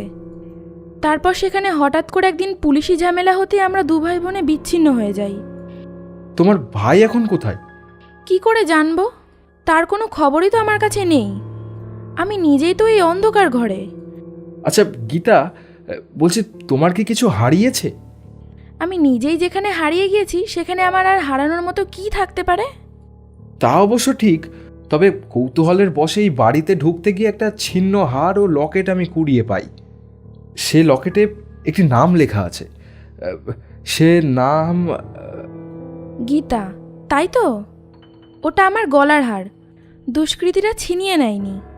আমি ইচ্ছে করে ওটাকে ছিঁড়ে ফেলে দিই যদি এই ছিন্ন হারের সূত্র ধরে কেউ আমাকে উদ্ধার করে। এমন সময় তুমি এলে। হয়তো আমার দ্বারাই সেই অসম্ভবটা সম্ভব হতে পারে। তা কি করে হবে? তুমি তো এখন বন্দী। হলেই বা, জেল ভেঙে কয়েদিরা পালায় না? মনে করো না কেন আমরাও সেই রকম। একটু কৌশল করতে হবে। হতাশ হয়ে চুপচাপ বোকার মতো বসে বসে কাঁদলে হবে না, লড়তে হবে ওদের সঙ্গে। বুদ্ধির চাল চালতে হবে, বুঝলে? কিন্তু কিভাবে? আমার তো মনেই হয় না এদের হাত থেকে কখনো মুক্তি পাবো বলে। মুক্তি পেতেই হবে, তার সে যেভাবেই হোক। এই অন্ধ নরকে পচে মরবার জন্য আমাদের এই জীবন নাকি? তুমি কি সত্যি আমাকে আশার আলো দেখাতে চাইছো? হ্যাঁ, তার কারণ আমার দুর্দান্ত মনের জোর আছে। আমি কত বই পড়েছি তা জানো? আমার একমাত্র প্রিয় বই হলো পাণ্ডব গোয়েন্দা। তাছাড়াও সোনার গণপতি, হীরের চোখ, গোয়েন্দা অম্বর, অভিশপ্ত তীরডিম, কত কত বই পড়েছি আমি। আমাদের মতো এরকম বিপদে কেউ পড়লে অন্তিম মুহূর্তে তা ওইসব বই পড়ে বুঝতে পারবে। ভূতের গল্পে যেমন মনের ভয় কাটায়, তেমনি এইসব গোয়েন্দা রহস্য উপস্থিত বুদ্ধি যোগায়। আপাতত আমি যা যা বলবো তুমিও ঠিক সেই মতো কাজ করবে। মনে হয় এক চালে বাজিমাত হবে আমাদের। পারবে পারবে তুমি এই বন্দিশালা থেকে আমাকে উদ্ধার করতে, নিজেকে মুক্ত করতে? পারবো, কেননা দুজন বলে এটা সম্ভব। একা হলে অন্যরকম পরিকল্পনা করতে হতো, যেহেতু দুজন তাই। কিন্তু যদি আমাদের চাল ভেস্তে যায়? তাহলে যেমন আছি তেমনই থেকে যাব। এখন যে অবস্থায় আছি এর চেয়ে খারাপ অবস্থা নিশ্চয়ই আর কিছু হতে পারে না। তা অবশ্য ঠিক। আমি যা পরিকল্পনা করলাম তা হলো অনেকটা এই রকম। ওরা যখন আমাদের কোথাও নিয়ে যাওয়ার জন্যই হোক বা কিছু খেতে দেওয়ার জন্যই হোক যখন আসবে, তখন আমরা এই ঘরের ভেতর থেকে ওদের উপর আক্রমণ করব। আক্রমণটা গায়ের জোরে নয়। ওরা যে দড়িতে আমাদের হাত পা বেঁধে রেখেছিল সেই দড়ির দুপ্রান্ত আমরা দুজন দুদিকে ধরে দাঁড়িয়ে থাকব। ওরা ঘরে ঢুকতে গেলেই পায়ে দড়ি জড়িয়ে হুমড়ি খেয়ে পড়বে, আর সেই সুযোগে আমরা পালাবো। আমার যুক্তিটা দারুণ পছন্দ হলো গীতার। বলল, এর চেয়ে ভালো উপায় আর হয় না। কিন্তু পালাবার সময় আর যদি কেউ ধরে ফেলে আমাদের? সে ভয় খুব একটা নেই। তার কারণ এটা দুষ্টু চক্রের বড়সড় কোনো ঘাঁটি নয়। তাড়াহুড়ো করে তোমাকে ওরা নিয়ে আসার সময় এইখানে লুকিয়ে রেখেছিল, আর আমি বোকার মতো ধরা পড়ে গেছি। এদের মূল ঘাঁটি অন্যত্র। সেই যেখানে তোমাকে সরিয়ে নিয়ে যাওয়ার পরিকল্পনা করেছে আমাকেও সেইখানে নিয়ে যেত। যদি এখান থেকে আমরা বেরোতে পারি তাহলে ওই মূল ঘাঁটি আমরা খুঁজে বার করে পুলিশকে জানাবো। তাছাড়া ফাগুজা আছে না, সে যদি একবার জানতে পারে তাহলে আমাকে গুম করার মজা হাড়ে হাড়ে টের পাবে বাচাধনেরা। আমি কিন্তু প্রথমে আমার বাবাকে ফোন করে জানাবো। শুধু মনটা খারাপ হয়ে যাচ্ছে আমার এই ভাইটার জন্য। কি যে হলো তার কে জানে। একসময় হঠাৎ পদশব্দ শোনা গেল, তারপর বাইরে থেকে শিকল খোলার আওয়াজ। আমরা দুজনে পরিকল্পনা মতো দড়ি টান করে দরজার আড়ালে লুকিয়ে রইলাম। টর্চের তীব্র আলো এসে পড়ল ঘরের ভেতর। একজন বলল, কই রে, কেউ তো নেই এর ভিতরে। আছে আছে, ভালো করে দেখ। বলছি নেই। নেই বললেই হলো? 1 ঘন্টা হয়নি, রেখে গেছি ওদের। আগে নিচে নাম, ভেতরে ঢোক। অনেকক্ষণ খায়নি ছেলে দুটো। এই ঘোলের শরবত 1 গ্লাস করে খেলেই চিত্তির। ভুবন অন্ধকার দেখবে বাচাধনরা। আর সেই সুযোগে ওদের নিয়ে একেবারে তপবন পাহাড়ের নির্জন পরিবেশে। দেখি এবার ধরে কে। ছেলেটার ব্যাপারে এইদিকে বাইরে দারুণ হইচই পড়ে গেছে। পড়ুক না, অচৈতন্য ছেলে মেয়ে দুটোকে একটা পিচের ড্রামে ঢুকে পাচার করে দেবো। আমার নাম গোখরো। কুমারদা কিন্তু এই কাজটা ভালো করলো না। ওই রুগ্ন ছেলেটাকে না ধরলেই পারতো। তুই বড় বাজে বকছিস, নিচে নামবি কি না? বলে ওর হাত থেকে টর্চটা নিয়ে সেই আলোয় চারিদিকে দেখতে দেখতে যেই না 1 ধাপ নেমেছে, অমনি দড়িতে জড়িয়ে মুখ থুবড়ে পড়ল একজন। আরেকজন বাইরে দাঁড়িয়েছিল। কিছু বোঝার আগে আমি তার পা ধরে মারলাম একটা টান। সঙ্গে সঙ্গে সেও উল্টে পড়ে গেল। কে উঠে রে? আমার মনে হয় ছেলে দুটো মানুষের বাচ্চা নয়, নির্ঘাত ভূতের বাচ্চা। না হলে কি হাল করলো আমাদের। আমরা ততক্ষণে ওপরের ধাপে উঠে দরজার কাছে গিয়ে শেকলটা তুলে দিলাম। মুক্তির বাতাস পেয়ে হাঁপ ছেড়ে বাঁচলাম দুজনে। এই প্রথম আমি গীতাকে দেখলাম। কি দারুণ মিষ্টি মেয়ে। ওকে যে কি ভালো লাগলো তার বোঝাতে পারবো না। তার উপর আমারই বয়সী। ওকে ওর বাড়িতে পৌঁছে দেওয়ার দায়িত্ব আমাদের। যতক্ষণ না ওর বাবা মা ওকে নিতে আসেন, ততক্ষণ না হয় ও আমাদের কাছেই থাকবে। আমি আছি, রুমিদি আছেন, ফাগু আছে, ওর কোনো অসুবিধাই হবে না। আমরা রাস্তা খুঁজছি যে এখান থেকে কি করে বেরোনো যায়। এমন সময় সামনে একজনের আবির্ভাব ঘটল। তাকে দেখতে ভয়ঙ্কর। গীতা চোখ বুঝল ভয়ে। আমিও এক পা করে পিছু হটতে লাগলাম, কিন্তু পারলাম না ওই রাহুর গ্রাস থেকে নিজেদের মুক্ত করতে। লোকটা আমাদের দুজনের ঘাড় ধরে টেনে নিয়ে গেল অন্য একটা ঘরে। তারপর ঠাস ঠাস করে দুজনের গালে দুটো চড় কষিয়ে দিল। তোদের সাহস তো কম নয়। টাকার খুনি তোরা, আর আমাদের গর্ত থেকে পালাতে চাস। তোমরা আমাদের এইভাবে আটকে রেখেছো কেন? উদ্দেশ্য একটা নিশ্চয়ই আছে, সেটা পরে জানতে পারবি। আমার প্রাণে কোনো মায়া মমতা নেই। তোরা হচ্ছিস আমাদের টোপ। তোদের দিয়ে চিঠি লিখিয়ে তোদের বাবা মায়ের কাছ থেকে মাঝে মধ্যে টাকা পয়সা আদায় করব আমরা।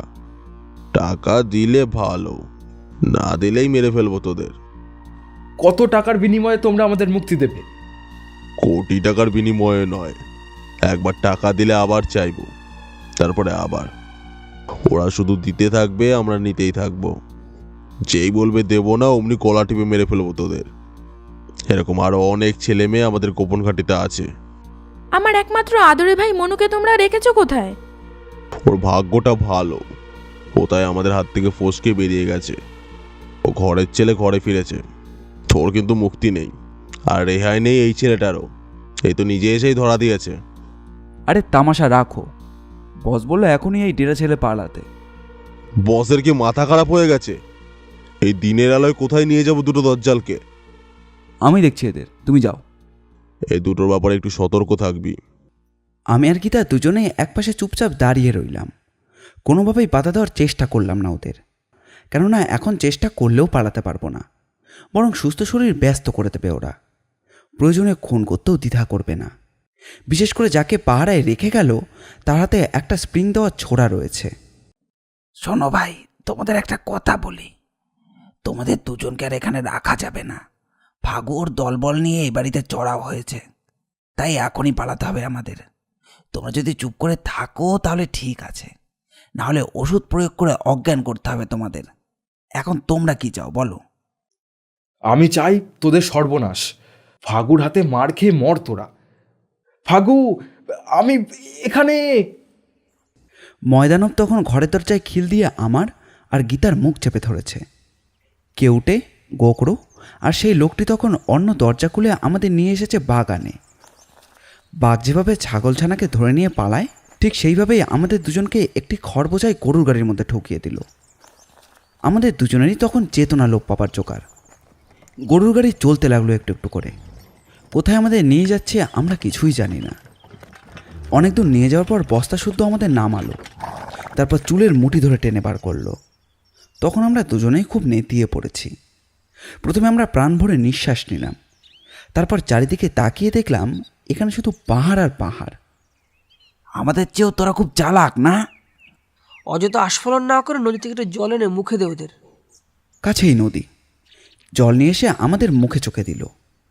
ময়নিহান তখন মস্ত একটা তেলের পিপে গড়িয়ে আনছে। পিপেটা জঙ্গলের ধারে কোথাও একটা যেন রাখা ছিল।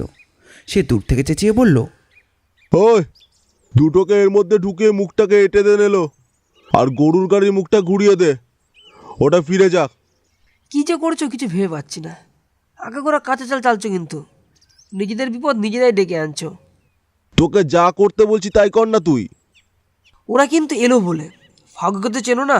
যতই কেন ঘটোৎকচের মধ্যে চেহারা হোক তোমার, ইচ্ছে করলেও তোমার ঠ্যাং দুটো চিড়ে ছিঁড়ে দিতে পারে। ওই আসছে, ওই প্রায় 10-12 জন লোক এদিকেই আসছে। ময়নিহান হঠাৎ গীতাকে তুলে নিয়ে পাহাড় জঙ্গলের মধ্যে হারিয়ে গেল। যাওয়ার সময় বলে গেল, ওই ছোকরাটাকে তোরা সামাল দে।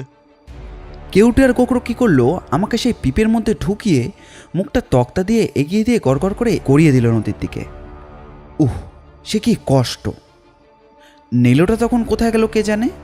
একটু পরেই প্রচণ্ড একটা কোলাহল এলো আমার কানে, আর তারপরেই জ্ঞান হারালাম। জ্ঞান যখন ফিরল তখন বুঝলাম সারা শরীর আমার ক্ষতবিক্ষত হয়ে গেছে। সর্বাঙ্গ চটচট করছে, জ্বালা করছে, স্থানে স্থানে ছড়ে গিয়ে চিনচিন করছে। পিপের মুখটা পিচ আর পাইন কাঠের তক্তা দিয়ে আটকানো ছিল। ফাঁক ছিল তার চারদিকে, তাই অক্সিজেনের অভাব হচ্ছিল না। তবে দিনের আলো তখন নিভে আসছিল। এই যে কোথায় এলাম আমি জানিই না, কিছু বুঝতেও পারছি না। আমার খুব ভয় করতে লাগলো। আমি তখন বাঁচতে চাই। পিপের গায়ে ঠেস দিয়ে দু পায়ে জোর দিতেই আঠামুখটা আলগা হয়ে গেল। আমি বেরিয়ে এলাম। তবে বেরিয়ে আমার আরও ভয় করতে লাগলো, যদি এখানে কোথাও থেকে বাঘ বা ভাল্লুক বেরিয়ে আসে। হঠাৎ এই সময় দূরে একটা আলো দেখে থমকে দাঁড়ালাম। মনে হলো কেউ যেন সাইকেলে চেপে আসছে এদিকে। ওই তো রাস্তা দেখা যাচ্ছে।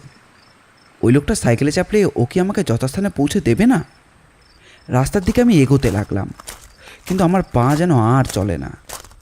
সন্ধ্যের অন্ধকারে টলতে টলতে আমি যখন বড় রাস্তায় এলাম তখন দেখি সেই লোকটা, অর্থাৎ সকালে দেখা সেই সুদর্শন যুবকটা, যে কিনা লংকোট পরে আমাদের পাশ দিয়ে হনহন করে চলে যাচ্ছিল আর তাকাচ্ছিল আমাদের দিকে। আমি কিছু বলার আগেই লোকটা থমকে দাঁড়ালো। আমি বললাম, এই যে শুনছেন? শোনবার কিছু তো নেই, তুই তাহলে নিখোঁজ ছিলি সকাল থেকে, এখন এরকম হাল করলি কি করে? সব বলবো আপনাকে। আপনি শুধু দয়া করে আমাকে আমার রুমিদির কাছে পৌঁছে দিয়ে আসুন, যে বাড়িতে ফাগু থাকে। জানি রে বাবা জানি, অত করে আর বলতে হবে না তোকে। নে বসে পড় সাইকেলের সামনের রডে, তোকে পৌঁছে দিই। তবে একটা কথা, আমার কথা কিন্তু কাউকে বলবি না। আমি তোকে তোর বাড়ির কাছাকাছি নামিয়ে দিয়েই কেটে পড়বো। কেন? একটু অসুবিধা আছে। আর শোন, পুলিশ এলে তাকেও কিন্তু আমার কথা বলবি না। পুলিশের সঙ্গে আমার সম্পর্ক ভালো নয়। আপনি যখন বলেছেন তখন আপনার ব্যাপারটা আমি গোপনেই রাখবো। একটু শুধু দয়া করে। মারবো চাটি একটা, বিজয় দুর্গতাকার। নে ওঠ। হ্যাঁ, আমার ভাগ্য ভালো, ঠিক সময়টিতেই আপনি এসে পড়েছিলেন। আমি কিন্তু তোর খোঁজে এদিকে এসেছিলাম। একবার নন্দন পাহাড়, একবার ত্রিকুট পাহাড়, এই করেছি সারাদিন আমার জন্য? তবে না তো কি, ফাগুর মুখে তোর কথা শুনেই। ফাগু চেনে আপনাকে? না চেনবার কি আছে? কিন্তু সকালবেলায় আমি যখন আপনার কাছে জিজ্ঞাসা করলাম ওকে, ও তখন আকাশ থেকে পড়লো যে। পড়বেই তো, কেননা তখনও পর্যন্ত জানতো না আমি এখানে এসেছি বলে। তোর দিদির কান্না শুনে আমি ওকে জিজ্ঞাসা করে জানতে পারি সব। তারপরে দারুণ সব বিপদের ঝুঁকি নিয়েও এত বড় জায়গায় ঘুরেছি আমি, শুধু তোর জন্য। আপনি কি আপনার পরিচয়টা দেবেন? কে আপনি? আমার খুব জানতে ইচ্ছা করছে। বেশি কৌতূহল ভালো নয় রে ফচকে, ফের যদি দেখা হয় তখন সব বলবো। এখন যা, ঘরে যা। একা একার পথে বার হোস না। বলেই আমাকে অন্ধকারে নামিয়ে দিয়ে উধাও হয়ে গেল। আমার এই বিপদের মুহূর্তে ওই মানুষটাকে যেন দেবতা বলে মনে হলো। ভাগ্যিস সকালবেলায় ভুল বুঝে অন্যায় কিছু বলে ফেলিনি। এই জন্যই সহসা কোনো কাজ করে ফেলতে নেই। আমি পায়ে পায়ে আমাদের বাড়ির দিকে আসতেই রুমিদি ছুটে এসে জড়িয়ে ধরল আমাকে। আমি বললাম, রুমিদি, এ ফাগু কোথায়? এ কি রে, তোরে কি অবস্থা? তুই যে একেবারে ভিজে সপ সপ করছিস। আমি মৃত্যুর মুখ থেকে ফিরে এসেছি রুমিদি। পরে সব শুনবো তোর মুখ থেকে। এখন জামা প্যান্ট ছেড়ে গরম জলে গায়ে তেল কালিগুলো ওঠা দেখি। কালি তোকে নিয়ে চলে যাবো এখান থেকে। আমার তো এখন যাওয়া হবে না, আমার এখন অনেক কাজ। তোর আবার কাজ কিসের? ওরা গীতাকে নিয়ে গেছে, ওকে ফিরিয়ে আনতে হবে না? গীতা আবার কে? তুমি তাকে চিনবে না, সব বলবো তোমাকে। আমি শুধু ভেবে পাচ্ছি না, এই যে পাশের বাড়িতেই বন্দি ছিলাম আমি, তোমরা একবার কেন লোকজন নিয়ে হানা দিলে না ওখানে? তাহলে তো ওরা আমাকে নিয়ে পালাতে পারতো না। কেন, ফাগু তো গিয়েছিল ও বাড়িতে। সে তো অনেক পরে। আসলে আমরা ভেবেছিলাম একা একা ঘুরতে ঘুরতে তুই বোধহয় অনেক দূরে কোথাও চলে গেছিস। বেলা 12টা বেজে যাওয়ার পরও যখন তুই এলি না, তখনই সন্দেহ হলো আমার। তাও আমরা ভেবেছিলাম তুই বোধহয় পথ হারিয়েছিস। সে ভেবেই থানা পুলিশ খোঁজাখুঁজি সব হলো। রুমিদি নিজে গরম জল করে পরিষ্কার করিয়ে দিল। কত আদর রুমিদির। একটু পরেই ফাগু এসে পড়ায় ও ছুটে গিয়ে একজন কবিরাজের কাছ থেকে ওষুধ নিয়ে এসে দিল। সারাদিন তো আর খাওয়া দাওয়া ছিল না। রাত্রিবেলা শুধু দুধ, রুটি আর মিষ্টি খেয়েই খিদে মেটালাম। ফাগু বলল, এইবার তুমি বলো তো দাদা ভাই, সকাল থেকে ঠিক কি কি হয়েছিল? যা যা হয়েছিল সব বলবি। কোথায় গিয়ে কিভাবে বিপদে পড়েছিস সব। ছেলেটা তো ফিরে এলো, এখন থানায় একটা খবর দিতে হয় না? ওই জন্য আপনি কোনো রকম ভাবনা চিন্তা করবেন না। আমার যা লোকজন আছে এখানে, খবর এতক্ষণে মনে হয় পৌঁছে গেছে। দাদা ভাইয়ের ব্যাপারে আমরা সবাই একটু চিন্তিত ছিলাম কি না। তখন আমি এক এক করে সব বললাম। সব শুনে কপাল চাপড়াতে লাগলো ফাগু। বলল, হায় হায় রে, একেবারে পাশের বাড়িতে এমন কাণ্ড ঘটে গেল, অথচ আমরা কিছুই টের পেলাম না। এর জন্য কিন্তু আমরাই দায়ী। ও তো কাল রাতেই ওই আলো দেখে সন্দেহ প্রকাশ করেছিল। ওর কথা অবিশ্বাস করিনি আমি। সকালে গিয়ে গেট পেরিয়ে বাড়িতে তালা দেখে এসেছি আমি।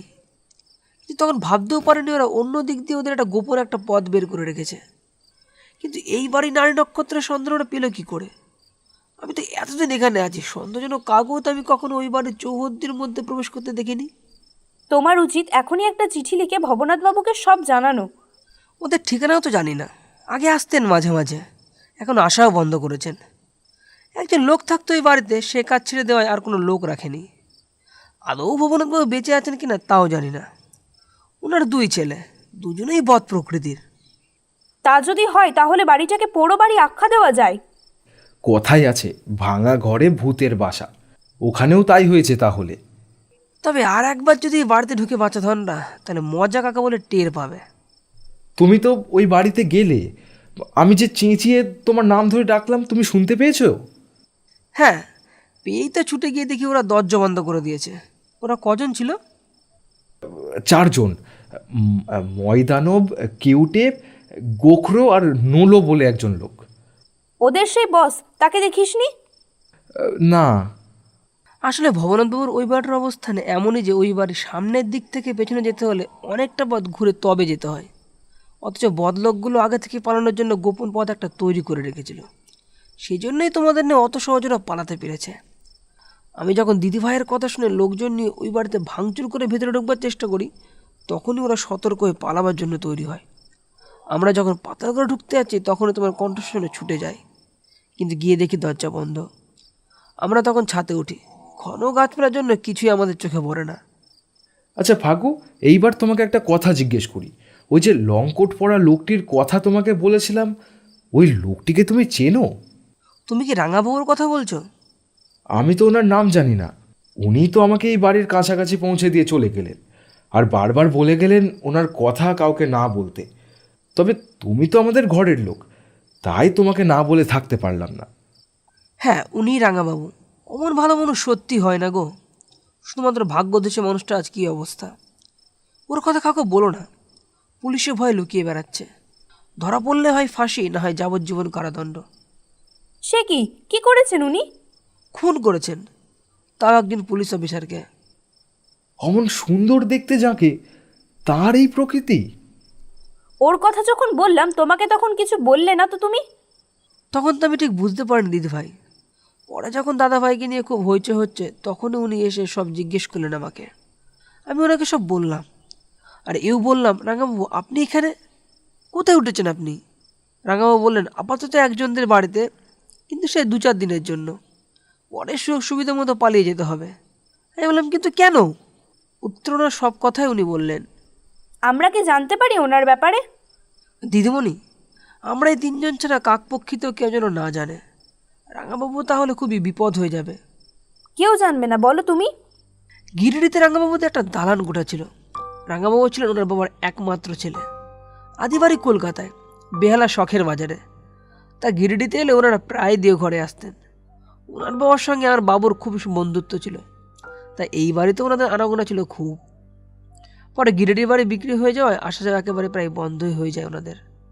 যাই হোক, রাঙাবাবুরা মস্ত বড় লোক, অগাধ সম্পত্তির মালিক। তা একদিন হলো কি, এক পুলিশ অফিসার খিদিরপুরের বাজারে এক লেবু বিক্রেতা ছেলেকে নির্মমভাবে মারধর করতে দেখে উনি তো বাধা দিতে যান। যে ছেলেটিকে মারধর করা হচ্ছিল তার বয়স 10 বছরের বেশি নয়, নিতান্তই বালক।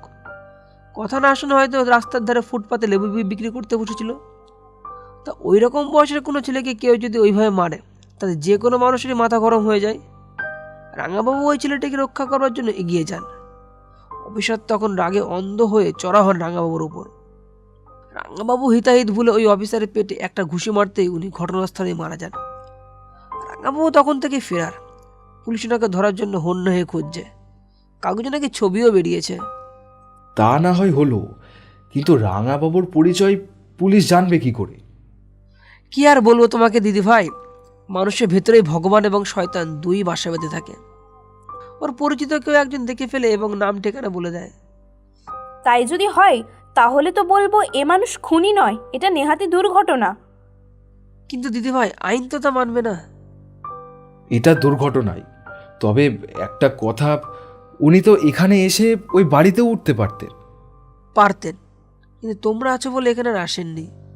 তা কলকাতার ওই ঘটনার কথা এখানকার পুলিশ জানবে কি করে, চিনবেই বা কিভাবে? এখানে ওরা ধরা পড়ার সম্ভাবনা খুবই কম, তবুও সাবধানের তো মান নেই। তাছাড়া গোয়েন্দা পুলিশে আসামি ধরার পদ্ধতি অনেক আছে। 1 মাস 2 মাস লুকিয়ে থাকতে পারবে, তারপর। আমার কিন্তু খুব মায়া হচ্ছে ওর ওপর। আচ্ছা ফাগু, ওনাকে আমাদের এই বাড়িতে এনে রাখা যায় না? কার হুকুমে রাখবো বলো? বাড়ি কি আমার? ফাগু, কাল তুমি আমাকে একবার ওনার কাছে নিয়ে যেতে পারবে? ওর সঙ্গে এখন দেখা সাক্ষাৎ না করতে যাওয়াই ভালো। উনি এখানকার গিরিজাবাবুর বাড়িতে উঠেছেন। আমি চেষ্টা করবো এখান থেকে সরিয়ে অন্য কোথাও রাখবার। সবচেয়ে বড় কথা, উনি তো বাড়ির সঙ্গে কোনো যোগাযোগই রাখতে পারছেন না। সঙ্গে যে টাকা পয়সা আছে তার কদিন, ফুরিয়ে গেলে তখন কি হবে? সেই ব্যাপারেই আমার একটা মতামত ওনাকে দিতে চাই আমি। কি রকম? ওনার এখনই উচিত গায়ে ছাইভস্য মেখে সাধু হয়ে যাওয়া। মাথায় জটা কিছুদিনের মধ্যেই হয়ে যাবে, তখন কে আর চিনতে পারবে ওকে? ওনার বাবা মা, তাদের কি অবস্থা হবে তাহলে? তারা তো তাদের ছেলেকে দেখতে পাবেন না আর। উনি ওনার বিষয় সম্পত্তি সুখ ভোগ ছেড়ে চিরকাল যদি বনে জঙ্গলে পাহাড়ে পর্বতে ঘুরতে থাকেন, তাহলে সেও যাবজ্জীবন কারাদণ্ডের মধ্যে একটা শাস্তি নয় কি? সত্যি সুস্থ সুন্দর একটা জীবন কেমন যেন বিষিয়ে গেল, তাই না? ভালো মানুষদের জীবনে এইরকম হয়। না, ওনার জীবন আমি কিছুতেই নষ্ট হতে দেব না। দাদু দিদা এলেই আমরা বাড়ি ফিরে যাব, তারপর সব কথা খুলে বলবো আমার বাবাকে। উনি নিশ্চয়ই রাঙাবাবুর ব্যাপারে একটা সিদ্ধান্ত নিতে পারবে। তুমি ছেলে মানুষ ভাই, তাই ঠিক বুঝবে না। পুলিশ হলো সরকারি কর্মচারী, তার গায়ে হাত তোলা অমার্জনীয় অপরাধ, তার ওপর এই খুন। ওনাকে বাঁচাবে কি করে? উনি তো খুন করেননি। আইন তো তা মানবে না। মানতে বাধ্য। কতদিন আগের ঘটনা? তোমরা এখানে আসার পরই। না, উনি খুন করেননি। উনি স্বাস্থ্যোদ্ধারের জন্য ওই সময় ওখানে এসেছিলেন। কিন্তু একজন তো দেখে ফেলেছিল ওকে। সে ভুল দেখেছিল, মিথ্যে কথা বলেছিল। আমি একজন ব্রিগেডিয়ারের ছেলে, ওনার সঙ্গে আমার পরিবারের যোগাযোগ আছে। রাঙাবাবুই আমাকে আর রুমিদিকে দাও ঘরে পৌঁছে দিতে এসেছিলেন। বিচার ঘরের সামনে দাঁড়িয়ে এই কথা বলবো দুজনে। দেখি তো ওর মতো লোককে কে ফাঁসিতে চড়ায়। ঠিকই তো, আমাদের সাক্ষ্য তো চলতে পারে। আমিও তো এই কথাই বলবো পুলিশকে, জজ সাহেবকে। আমরা সবাই যদি এই কথা বলি তাহলে নিশ্চয়ই ওই একজন লোকের সাক্ষ্য ধুপে টিকবে না। তুমি না, সত্যি কি যে বলবো তোমাকে, আমি এখনই গিয়ে কথাটা বলে আসি রাঙাবাবুকে। উনি যে কি খুশি হবেন। ফাগুর চলাফেরা করতে টর্চ লাগে না, তাই চাদরটা গায়ে চড়িয়েই খালি পায়ে বেরিয়ে গেল ঘর থেকে। কিন্তু সবে কয়েক পায়ে এগিয়েছে, এমন সময় একটা আর্তনা দিল আমাদের কানে। কি হলো ফাগুর? রুমিদির আমি দুজনেই ছুটে গেলাম, আর ঠিক তখনই ঘটে গেল বিপর্যয়। অন্ধকারে আড়াল থেকে কারা যেন ঝাঁপিয়ে পড়লো আমাদের ওপর। তারপর একটা রুমাল আমার নাকে চেপে ধরতেই আমার দমটা বন্ধ হয়ে গেল, মাথাটা ঝিমঝিম করতে লাগলো। তারপর কি যে হলো আমার আর কিছুই মনে নেই। আবার আমি শয়তানটার কবলে পড়ে গেলাম। পাখির ডাকে ঘুম ভাঙলো আমার। ধর্মড়িয়ে উঠে বসে দেখি ছোট্ট একটা বদ্ধ ঘরে শুয়ে রয়েছি আমি। গায়ে একটা কম্বল চাপানো ছিল, সেটা টান মেরে ফেলে দিয়ে জানলার কাছে এলাম। ঘরের ছোট্ট জানালা, পাল্লা খুলতেই এক ঝলক সোনালি রোদ আমার মুখে এসে পড়ল। কি সুন্দর সকাল! কিন্তু আমি কোথায়? আমি যে কোথায়, কেই বা আমাকে বলে দেবে? এই ঘরে আমি ছাড়া আর কেউ নেই। বাইরের প্রকৃতিতে শুধু পাহাড়, পাহাড় আর পাহাড়, সেই সঙ্গে ঘন সবুজের বন। মনে হলো দেওঘর থেকে অনেক দূরে নিয়ে এসে রাখা হয়েছে আমাকে। ঘরের চারিদিকটা দেখতে দেখতে আমি একটি কাগজ কুড়িয়ে পেলাম খাটের পেছন দিকে। খবরের কাগজ, তাতে একটি খবরের উপর লাল কালির দাগ দেওয়া। খবরটা এই রকম: কলকাতার মনু বেগুসরাইয়ে আলিপুরের এক ব্যবসায়ীর অপহৃত ছেলে 7 বছরের মনুকে বিহারের বেগুসরাই থেকে সোমবার গভীর রাত্রে উদ্ধার করা হয়েছে। অপহরণের দায়ে গ্রেপ্তার হয়েছে ওই বাড়ির পরিচারক ও তার এক সঙ্গী। মনুর মুক্তির বিনিময়ে 4 লক্ষ টাকা দাবি করেছে অপহরণকারীরা। কয়েকদিন আগে মনু ও তার দিদি গীতাকে স্কুলে নিয়ে যাওয়ার পথে ওই বাড়ির একজন পরিচারক তন সিং তার বাড়ি বেগুসরাইয়ে নিয়ে যায়। পুলিশ এখন অপহরণকারীদের বসকে খুঁজছে। মুক্তিপণ না পেলেও ওদের 2 ভাই বোনকে টুকরো টুকরো করা হবে বলে জানিয়েছে। বিহার ও কলকাতা পুলিশের গোয়েন্দারা যৌথ তল্লাশি চালাচ্ছে। মনুকে মঙ্গলবার সকালে কলকাতায় ফিরিয়ে দেওয়া হলেও গীতার কিন্তু এখনও খোঁজ পাওয়া যায়নি। এই পর্যন্ত পরে আমি বুঝে নিলাম যে গীতাকে না পাওয়ার কারণটা কি। অর্থাৎ কিনা দুষ্কৃতীরা মনুকে বেগুসরাইতে রেখে গীতাকে পাচার করে দেয় দেওঘরে। ওদের উদ্দেশ্য একটাই, গীতার মুক্তির জন্য ওরা আরও টাকা চাইবে। তবে ফাগু আর রুমিদির এখন অবস্থা কী? ফাগু অমন করে কেন চিৎকার করে উঠেছিল? এমন সময় হঠাৎ ঘরে শেকল খুলে ঢুকলো নেলো। আমার দিকে তাকিয়ে বলল, তোর বরাত দেখছি খুবই মন্দ রে। আমাদের চক্করে একবার পড়ে গেলে সে আর সহজে নিষ্কৃতি পায় না। হয় তার বাবা মাকে প্রচুর টাকা আমাদের হাতে তুলে দিতে হয়, নয়তো আমরা তাকে এই পবিত্র তপবনের গুহায় গলা টিপে মেরে ফেলি। আমরা হচ্ছি পবিত্র পাপী। তা তুই তো আমাদের চক্করে পড়ে যেভাবে বেঁচে গেলি, তাতে আমাদের বসের ধারণা তোর মতো ছেলে হচ্ছে ক্ষণজন্মা। তাই আজ তোদেরকে জঙ্গলের মধ্যে বেঁধে রাখবো, জন্তু জানোয়ারদের খাওয়ানোর উদ্দেশ্যে। সঙ্গে তোরই ওই দুষ্টু মেয়েটাকেও বেঁধে রাখবো। কার কথা বলছো তোমরা, রুমিদি? আরে না না, আরে সেই রে, সেই মেয়েটা যাকে নিয়ে তুই পালিয়ে যাচ্ছিলিস, সেই গীতা। ওর বাবা আমাদের বসের সঙ্গে বিশ্বাসঘাতকতা করেছে। পুলিশে খবর দিয়ে আর এক সঙ্গেই রতনকে গ্রেপ্তার করিয়েছে। মারের চোটে রতন পুলিশকে সব বলে দিয়েছে আমাদের নামধাম। কিন্তু দিলে কি হবে, পুলিশ আমাদের নাগালও পাবে না। তার কারণ রতনও জানে না আমাদের এই তপবন পাহাড়ের ঠিকানার কথা। আমরা এখন এই বিখ্যাত পাহাড়ের ঠিক পেছনের দিকে আছি। ফাগু, রুমিদি ওরা কোথায়? ফাগু এখন হাসপাতালে, আর রুমিতি তাকেও আমরা অন্য জায়গায় আটকে রেখেছি। আমাদের বস জয়ন্তদার খুব পছন্দ হয়েছে তোর এই রুমিদিকে, হয়তো বিয়েও করবে।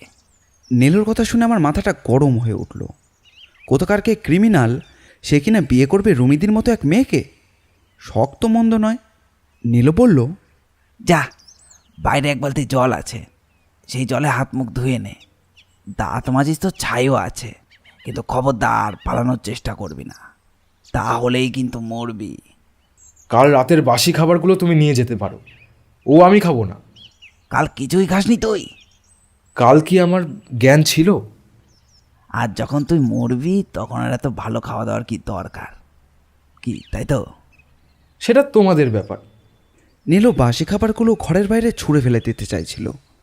আমি ওর হাত থেকে খাবারটা নিয়ে নিলাম। এইভাবে খাদ্যের অপচয় করতে নেই। তুই খাবি এগুলো? বয়ে গেছে আমার। আয় আয় আয়। অমনি কতগুলো হনুমান হুপ হুপ করতে করতে ছুটে এলো সেখানে। আমি খাবারগুলো তাদের কাছে ধরতেই চোখের পলকেই সেগুলো কাড়াকাড়ি করে উদরস্থ করলো তারা। এরপর আমার মুখ হাত দেওয়া হলে আমি গৃহবন্দী হলাম আবার। এমন অনবদ্য প্রকৃতির মাঝে এরকম ঘরবন্দি হওয়াটা কি ভালো লাগে? কি অপূর্ব দৃশ্যাবলী এখানকার। আমরা যেখানে ছিলাম সেটা কুণ্ডেশ্বরীর থেকেও ভালো জায়গা, কিন্তু কিভাবে মুক্তি পাবো তাই ভেবে পেলাম না। শুধু তো আমি নই, গীতা, রুমিতি সবাই এদের হাতে বন্দি। একটু পরেই একটা ছোট মেয়েকে নিয়ে নিল ঢুকলো। মেয়েটির বয়স 12 হবে। তার হাতে প্রসাদী প্যারা ও দুধ। এখনকার মতো এই খা, দুপুরে খিচুড়ি পাবি। তারপর জয়ন্তদা যা বলবে তাই হবে। চেঁচামেচি করবি না, চুপ থাকবি। গোলমাল করলে এমন পেটাবো যে মার কাকে বলে টের পাবি। ওরা দুজন বেরিয়ে গেলে গরম দুধ, প্যারা ও পাউরুটি পেটে পড়ায় শরীরটা একটু চাঙ্গা হলো। মেয়েটি আবার এসে এঁটো ডিশ নিয়ে চলে গেল। যাওয়ার আগে ভয়ে ভয়ে নীলুর পা থেকে মাথা পর্যন্ত দেখে গেল। এই মেয়েটি কোথা থেকে এলো? ওকেও কি আমার মতো, গীতার মতো, রুমিদির মতো হরণ করে নিয়ে এসেছে ওরা? হয়তো। তবে মেয়েটিকে দেখে মনে হলো বাঙালি নয়, স্থানীয় কোনো গ্রামবাসীর মেয়ে। সে যাই হোক, মেয়েটি চলে গেলে নীলু বলল, শোন, কেউটে আর গোকরোকে নিয়ে আমি একটু ত্রিকুট পাহাড়ের দিকে যাচ্ছি। ফিরতে অনেক দেরি হবে। এই সময়টুকু তুই একাই থাকবি। যেহেতু এখান থেকে পালানো তোর পক্ষে অসম্ভব, তাই হাত পা না বেঁধেই গেলাম। বাইরে দরজায় তালা দেওয়া থাকবে, আর চাবিটা থাকবে বজরং বাবার কাছে। বজরং বাবা কে? তিনি এক সাধু বেশে শয়তান রে। আমি বসে বসে ভগবানের নাম নিতে থাকলাম। হঠাৎ কোথা থেকে যেন একটা পেয়ারা এসে আমার কোলে পড়ল। আমি জানালার কাছে গিয়ে বাইরে তাকিয়ে দেখি সেই ছোট্ট মেয়েটি। মেয়েটি আমাকে দেখে হাত নাড়ল, তারপর আর একটা পেয়ারা আমাকে দেখিয়ে বলল, খায়গা? হ্যাঁ, কোথায় পেলি? ওই দিক দিয়ে নিয়ে এসেছি, জঙ্গল আছে ওইদিকে, বহুত মিঠা মিঠা আমরুদ আছে। আমাকে ওখানে নিয়ে যাবি? कैसे जाओगे तुम? বাইরে তো তালা দেওয়া। তাতে কি, বজরং বাবার কাছে চাবি আছে, গিয়ে নিয়ে আয় না। तुम भागोगे तो नहीं? না না, কোনো ভয় নেই তোর। আসলে ওই ঘরের ভেতরে আমি হাঁপিয়ে উঠেছি। ওই জঙ্গল থেকে ফিরে এসে আমি আবার ওই ঘরের ভেতরে ঢুকে পড়ব। তুই আবার দরজায় তালা দিয়ে যাবি। तो ठीक है, तुम ठहरो, मैं अभी आ रहा हूँ। বলেই তীর করে নেমে গেল পাহাড়ের ঢাল বেয়ে। আশার আলোয় আমার মনটা ভরে উঠল। মনে মনে বললাম, দেখো মা, এবার আবার যেন নতুন কোনো বাধা বিপত্তি না ঘটে। দেবীকে স্মরণ করতে লাগলাম। এমন সময় হঠাৎ কাপালিকের মতো একজন সন্ন্যাসী ও তার সঙ্গে শার্ট প্যান্ট পরা একটা রুক্ষ চেহারা যুবককে দেখে আমার আশা ও আনন্দ যেন সব একেবারে জল হয়ে গেল। ওরা দুজনে কথা বলতে বলতে আমার ঘরের তালা খুলে ঘরের ভেতরে ঢুকলো। দুজনে বেশ কিছুক্ষণ আমার পা থেকে মাথা পর্যন্ত দেখে নিল ভালোভাবে। তারপর যুবকটি বলল, তোর নাম কি, বাড়ি কোথায়? আমি সব বললাম। বাবা কি করেন? ওই দিদি ছেড়ে আর তোর কে আছে? কেউ নেই। বাবা মা গত হওয়ার পর 2 ভাই বোনে ভেসে বেড়াচ্ছিলাম। অনুরূপবাবু তোদের কে হন? তাই ওর বাড়িতেই এসে উঠেছিলাম। ওনার খোঁজ পেলে কি করে? আমার বাবার এক বন্ধু আমাদের ওখানে পৌঁছে দিয়ে যান। কিন্তু আপনারা আমাকে এইভাবে বন্দি করে রেখেছেন কেন? ভুল করেছিলাম, তোকে আমরা ভেবেছিলাম টাকার খনি, কিন্তু তুই তো দেখছি ভিখারির বাচ্চা। তোকে আটকে রেখে কোনো লাভই হবে না আমাদের। কাপালিকের মতো লোকটা বলল, লাভ হবে। ছেলেটি খুবই লক্ষণযুক্ত। একে নিয়ে আমাদের সংখ্যা হবে 7। আরও 5 জনকে চাই। মোট 12 জনকে পেলেই আমার কার্যসিদ্ধি হবে। বজরং, তোমার চিন্তার সঙ্গে আমার মেলে না। ছেলেটি একটু আশ্রয়ের দরকার। তোমার আওতায় থাকলে ওর ভালো হবে। কিন্তু দিদির যা তেজ, বাপরে বাপ, আমার গালে এমন একটা চর কষিয়েছে যে এখনও জ্বালা করছে। যাই হোক, একে যদি তোমার আশ্রম রাখতে চাও রাখো, তোমার উদ্দেশ্য মহৎ, কিন্তু এই ব্যাপারে তুমি কতটা সফল হবে তা জানি না। ভারতীয় যোগ শিক্ষার মাধ্যমে অন্তত 1 ডজন ছেলেকে যদি জ্ঞানের আলো দেখাতে পারি, তাই বা মন্দ কি। তবে একটা কথা তোমাকে বলে রাখি জয়ন্ত, নারী জাতির অমর্যাদা কখনো করো না। আরে কি আশ্চর্য, বিয়ে করতে যাওয়াটা কি অমর্যাদার? এর আগে তুমি এরকম বিয়ে অনেকই করেছো। তাহলে এবার তোমার কথাই বলি। তোমার ওই যোগাশ্রমের জন্য এর আগে কত ছেলেকে এনে দিয়েছিলাম তার হিসাবটা তোমার নিজের কাছেও আছে কি? তাহলে এখন মাত্র 6 জন কেন? এরাই সত্যিকারে উপযুক্ত বলে, এদের দিয়েই কাজ হবে। বুঝলাম, কিন্তু বাকি যারা তারা কোথায় গেল? তুমি কি অস্বীকার করতে পারো যে তুমি নিজের হাতে গলা টেপে মেরে ফেলোনি তাদের? কেন অস্বীকার করব? এটা তো সত্যি। আমার এখানে কি যত্নের অভাব ছিল? তবু তারা কেন পালাতে গেল? সন্ন্যাসী যেমন পুরো পরিচয় থাকে না, আমার কাছে দীক্ষা নিলেও তাদের বাবা মা ঘর বলে কিছু থাকে না। তবু তারা মামা বলে কাঁদে, বাবাকে দেখতে চায়। এমন মুক্ত পরিবেশ ছেড়ে ফিরে যেতে চায় সংসার নরকে। ওগুলো হচ্ছে কাল সাপ, ওদের দুধ কলাতে পুষতে নেই। কিন্তু ছাকা ছাকা যে ছজনকে আমি তৈরি করেছি তাদের কোনো পিছুটান নেই। যেমন থাকবে না এই ছেলেটির, এরাই আদর্শের ধ্বজা তুলে ধরতে পারবে। আদর্শের ধাপজা শুনলেও হাসি পায়। খুনির আবার আদর্শ? এই যোগাশ্রম তোমার ভাওতা। এদের যোগ শিক্ষা দেওয়ার মূলে নিশ্চয়ই তোমার কোনো উদ্দেশ্য আছে। কি উদ্দেশ্য থাকতে পারে বলে মনে করো তুমি? জানি না, হয়তো বা ওদের দিয়ে তুমি কোনো ব্যবসা করতে চাও। কারণ উদ্দেশ্য তোমার মত হলে এইভাবে ছেলে মেয়ে চুরি করিয়ে আনাতে না। অনেক অনাথ আত্মনের ছেলে মেয়ে তুমি এমনিই পেতে। যাই হোক, আমার ব্যাপারে নাক গলিও না তুমি। তোমার যোগাশ্রমের জন্য এই ছেলেটিকে তুমি নিতে পারো, কিন্তু ওই গরিবের মেয়েটিকে উদ্ধার করার দায়িত্ব আমাকে দাও। না, আমার এখানেও একজন মেয়ের দরকার। ওই মেয়েটি বেশ বড় সড়ো, সে আমার আশ্রমের কাজ করতে পারবে। ওরে মাথা মোটা, ওই মেয়ে এখানে থাকলে যে নিজের বিপদ নিজেই ডেকে আনবি। অত বড় মেয়ে কখনো পোষ মানে? যদি কোনো রকমে এখান থেকে একবার পালাতে পারে তাহলে আবার সেই তিহার জেল। সে অভিশপ্ত দিনগুলোর কথা এরই মধ্যে ভুলে গেছো ব্রাদার? না, ভুলিনি। আমার এই আশ্রমে একজন ভৈরবীর দরকার। ওই মেয়েটিকে তুই নয় আমি বিয়ে করব। তবে রে ছুচো, ওই মেয়েকে আমি বিয়ে করব। আমি ছুচো? তুই তাহলে শুকনো ইঁদুর। জয়ন্ত তখন ঝাঁপিয়ে পড়ে দু হাতে গলা টেপে ধরেছে বজরঙ্গের। বজরঙ্গ ওর জোয়ার লক্ষ্য করে মেরেছে এক খুশি, আর আমাকে পায়েকে। আমি তালাচাবিটা নিয়ে একলাপে বাইরে বেরিয়ে এসেই দরজায় তালাটা আটকে দিলাম। ওরা দুজনে এসে ঝাঁপিয়ে পড়েছে তখন দরজার ওপর। খোল খোল বলছি, শয়তান কোথাকার, শিগগিরই দরজা খোল। কি করে খুলবো দরজা? আমি তালা দিতে জানি, খুলতে জানি না। তবে না হতচ্ছাড়া, একবার যদি দরজা খুলে বেরোতে পারি তাহলে কি অবস্থা করি তো দেখ। তার আগে দেখো আমি তোমাদের কি অবস্থা করি। কি করবি তুই আমাদের? ভাবছি একটু কেরোসিন তেল এনে ওই ঘরে আগুন লাগিয়ে তোমাদের পুড়িয়ে মারবো। বজরং আর জয়ন্তের মুখ তখন ভয়ে শুকিয়ে গেল। জয়ন্ত বলল, এই শোন, বদমাইশি করিস না। তোকে আমরা মুক্তি দিলাম, তো দ্বিত্রিকুট পাহাড়ে আছে। আমার লোকেদের বলে দেবো, তাকেও ছেড়ে দেবে। তুই শুধু একবার দরজার তালাটা খুলে দে ভাই। বেশ, খুলে দিচ্ছি, কিন্তু তোমরা কথার খেলাপ করবে না তো? না না, মা কালীর দিব্যি, আমাদের যা কথা তাই। হাজির হলো আমরা ভদ্র সন্তান।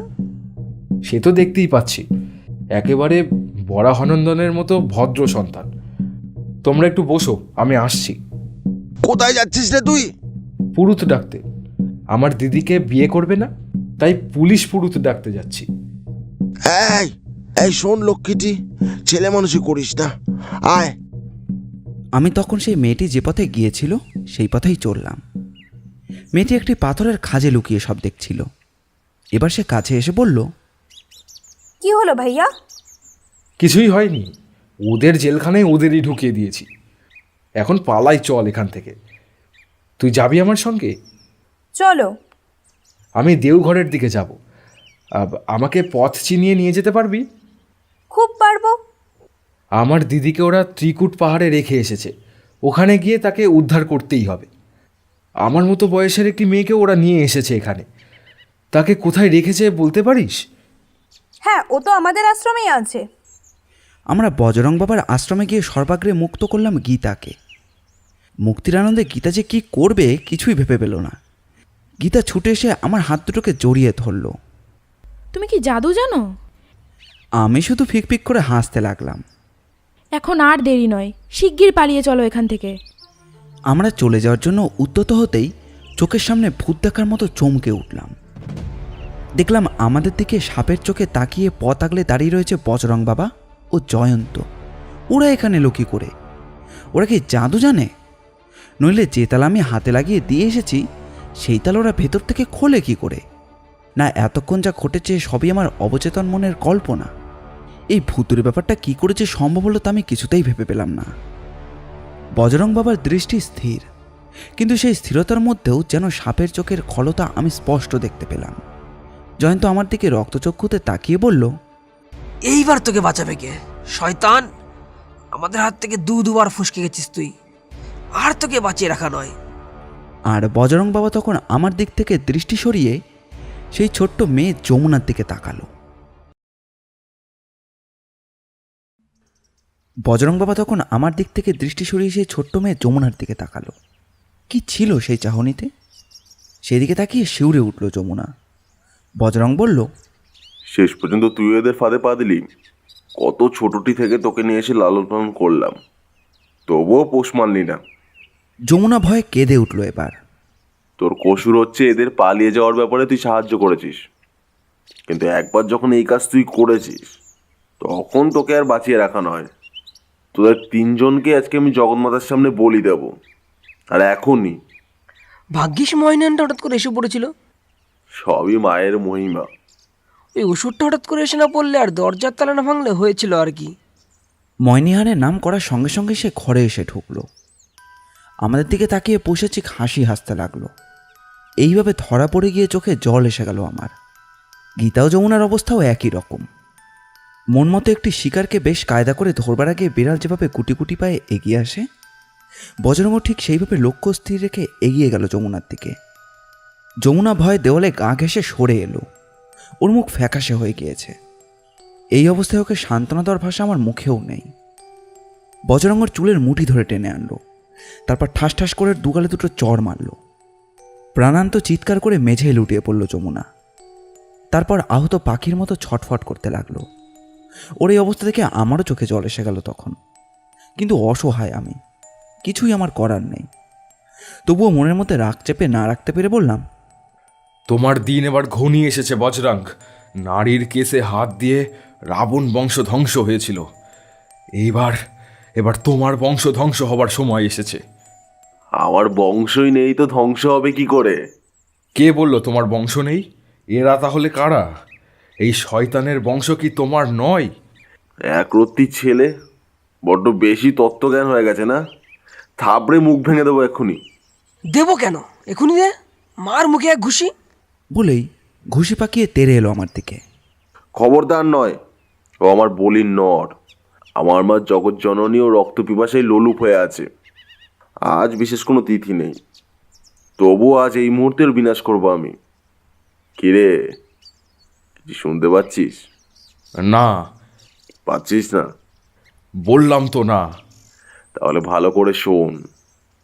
কালের মন্দিরা বাজছে, বাজছে মহাকালের ঘণ্টা, ঢং ঢং ঢং, অর্থাৎ মৃত্যু ঘণ্টা বাজছে তোদের।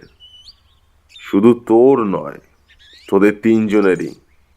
আর একটু পরেই বলির প্রসাদ হয়ে যাবি তোরা। সেই সঙ্গে আমরাও শত্রু মুক্ত হব। আমি একবার যমুনা ও গীতার দিকে তাকিয়ে দেখলাম। যমুনা উঠে বসেছে তখন, কিন্তু সমানে কাঁদছে। ওর খুব লেগেছে। 12-13 বছরের মেয়ে, ওই মার কখনো সহ্য করতে পারে? ওর পিঠে শিরদাঁড়ার হাড় যে কুড়িয়ে যায়নি এই ঢের। আর গীতা মৃত্যু আসন্ন জেনেও সে যেন মূর্তির মতো স্থির। ওর সুন্দর মুখশ্রীতে এখন কালো মেঘের ছায়া। কিন্তু আমি তো এত সহজে হাল ছাড়ব না।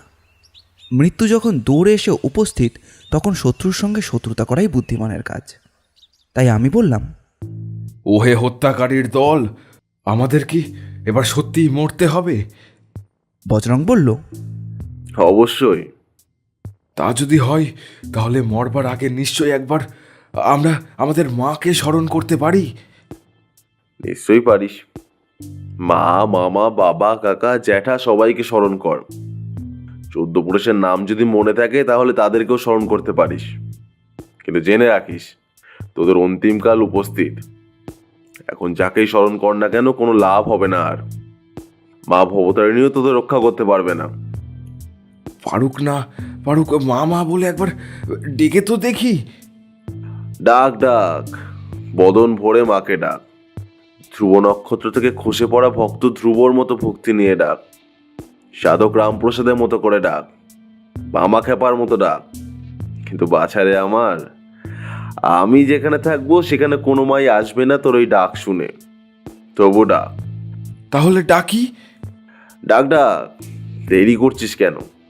জয় মা, জয় আদ্যা মা, এখনই যেন এই অশুভ শক্তির বিনাশ হয়। ওরে বাবারে, এই ঘোরগুলিতে এখন ভক্ত উল্কা থেকে খসে পড়লো রে। এ কি ধ্রুব না প্রহ্লাদ না জল্লাদ? তুমি আমাকে বিদ্রূপ করেছো শয়তান। করবো না?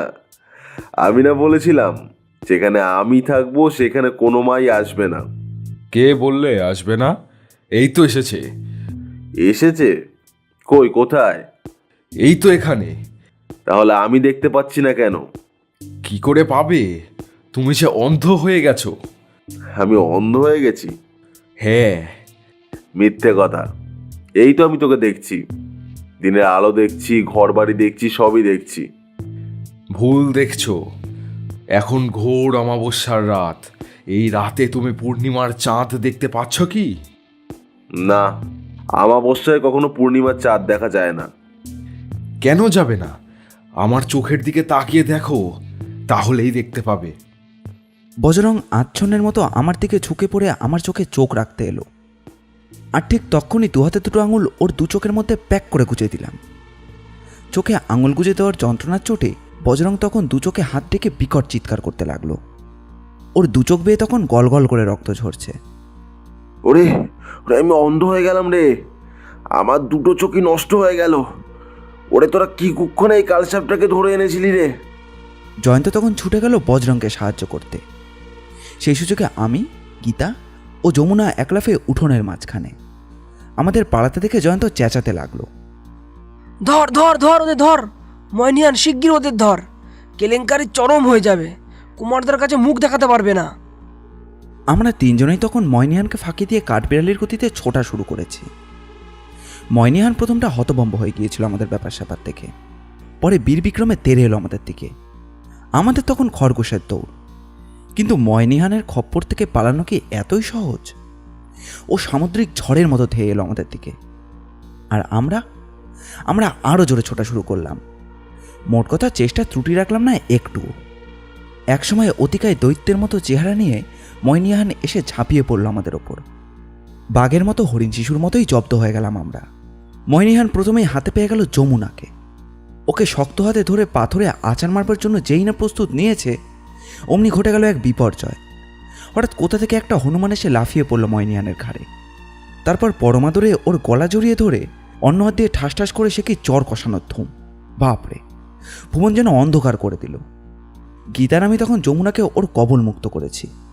যমুনাও মুক্তি পেয়ে হাঁপ ছেড়ে বাঁচল। এই হনুমানটিকে যমুনা রোজ প্রসাদে ফল খাওয়াতো। কাজেই যমুনার গায়ে হাত দেওয়ার জন্য চরম প্রতিশোধ নিল এই হনুমানটি। আমরা দূরে গিয়ে সেই লড়াই দেখতে লাগলাম। একে একে আরও হনুমান এসে জড়ো হলো, একা ময়নিহান আর হনুমান 100। দৃশ্যটা কল্পনা করলেও যেন গাটা শিউরে ওঠে। মুক্তির আনন্দে বিহল হয়ে আমরা জঙ্গলের গভীরে হারিয়ে যাওয়ার জন্য রওনা হলাম। চারিদিকে ঘন বন, তারই মাঝে এই তপবন। এই দেবভূমিতেও দানবের বাস, তারই মাঝে কোথাও জপে তপে সাধকের সিদ্ধি লাভ, কোথায় বা পাণ্ডায় গুন্ডায় মানুষের জীবনও বিপর্যস্ত। ঈশ্বরের লীলা বুঝি এইভাবেই প্রকাশ পায়। যাই হোক, আমরা চলা শুরু করলাম, একটু দ্রুত, তবে ছুটে নয়। কেননা এখানে পাহাড়ে ডালে জঙ্গলে ও বড় বড় শিলাখণ্ডের এমনই অবস্থা যে জোরে পথ চলা অসম্ভব। তবু আমরা চেষ্টা করতে লাগলাম যে যতটা সম্ভব তাড়াতাড়ি জায়গাটা থেকে দূরে সরে যেতে পারি। যেতে যেতে এক জায়গায় একটি গুহাকৃতি অংশের কাছে থমকে দাঁড়ালাম আমরা। জায়গাটা বেশ ছায়া শীতল ও মনোরম। পথ চলার শ্রম দূর করতে আমরা সেখানে কতগুলো বড় বড় পাথরের গায়ে ঠেস দিয়ে চুপচাপ বসে রইলাম। এখানে ঘন ঝোপঝাড়ের ফাঁকে অজস্র আতা ও পেয়ারার বন। আমরা মনের আনন্দে সেই পেয়ারা ও আতা খেলাম। কি অপূর্ব স্বাদ তার! ফলাহার সেরে চিন্তা করতে লাগলাম যে এখান থেকে কিভাবে কুণ্ডাতে পৌঁছানো যায়। যমুনা বলল, মত, আমি পথ চিনি, তোমরা যদি হাঁটতে পারো আমি তাহলে পথ চিনিয়ে ঠিকই নিয়ে যেতে পারবো তোমাদের। গীতা বলল, হাঁটতে পারি মানে? পারতেই হবে, না হলে এইভাবে এইখানে বনে জঙ্গলে পড়ে থেকে বেঘুরে মরবো নাকি আমরা? তুই এখানকার পথঘাট ঠিক চিনিস তো? থোড়া থোড়া, তবে দেওঘরে যাবার রাস্তা বিলকুল সিধা। ভয়েল গাড়িতে চেপে 2-1 বার গেছি এসেছি আমি। তোর দেশ কোথায়? আমি জানি না। এদের এখানে তুই কি করে এলি? উত্তরে যমুনা যা বলল তা হলো এই, 4-5 বছর আগে সোনপুরের মেলায় ও হারিয়ে গিয়েছিল। সেই সময় ওই বজরং বাবা ওকে ওর মা বাবার কাছে পৌঁছে দেওয়ার নাম করে এখানে নিয়ে আসে। আমি বললাম, তোর গ্রামের নাম নেই মানে? না, তখন আমি অনেক ছোট ছিলাম। তবে ওই মেলা যেখানে বসে সেইখানেই কাছাকাছি কোনো গ্রামে আমাদের বাড়ি। আমার মা বাবাকে দেখলে আমি চিনতে পারবো। আমি এখনো তাদের কথা ইয়াদ করি। ঠিক আছে, তোর কোনো চিন্তা নেই, আমরাই তোকে তোর বাড়িতে পৌঁছে দেবার ব্যবস্থা করব। আমাদের ফাগু যা আছে না, সোনপুরে গিয়ে তোকে নিয়ে গ্রামে গ্রামে ঘুরে ঠিক খুঁজে বার করবে তোর বাবা মাকে। আমার কথায় আনন্দে নেচে উঠল যমুনা। এখন তুই শুধু আমাদের পথ দেখিয়ে ওই দেওঘরের দিকে নিয়ে চল। আমরা উঠে সবেমাত্র পা বাড়িয়েছি, এমন সময় একটা বাজখাই গলার স্বর শুনতে পেলাম। রুক যাও। একার কণ্ঠস্বর।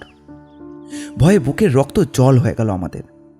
আমরা যে কি করব ভেবে না পেয়ে থমকে দাঁড়ালাম।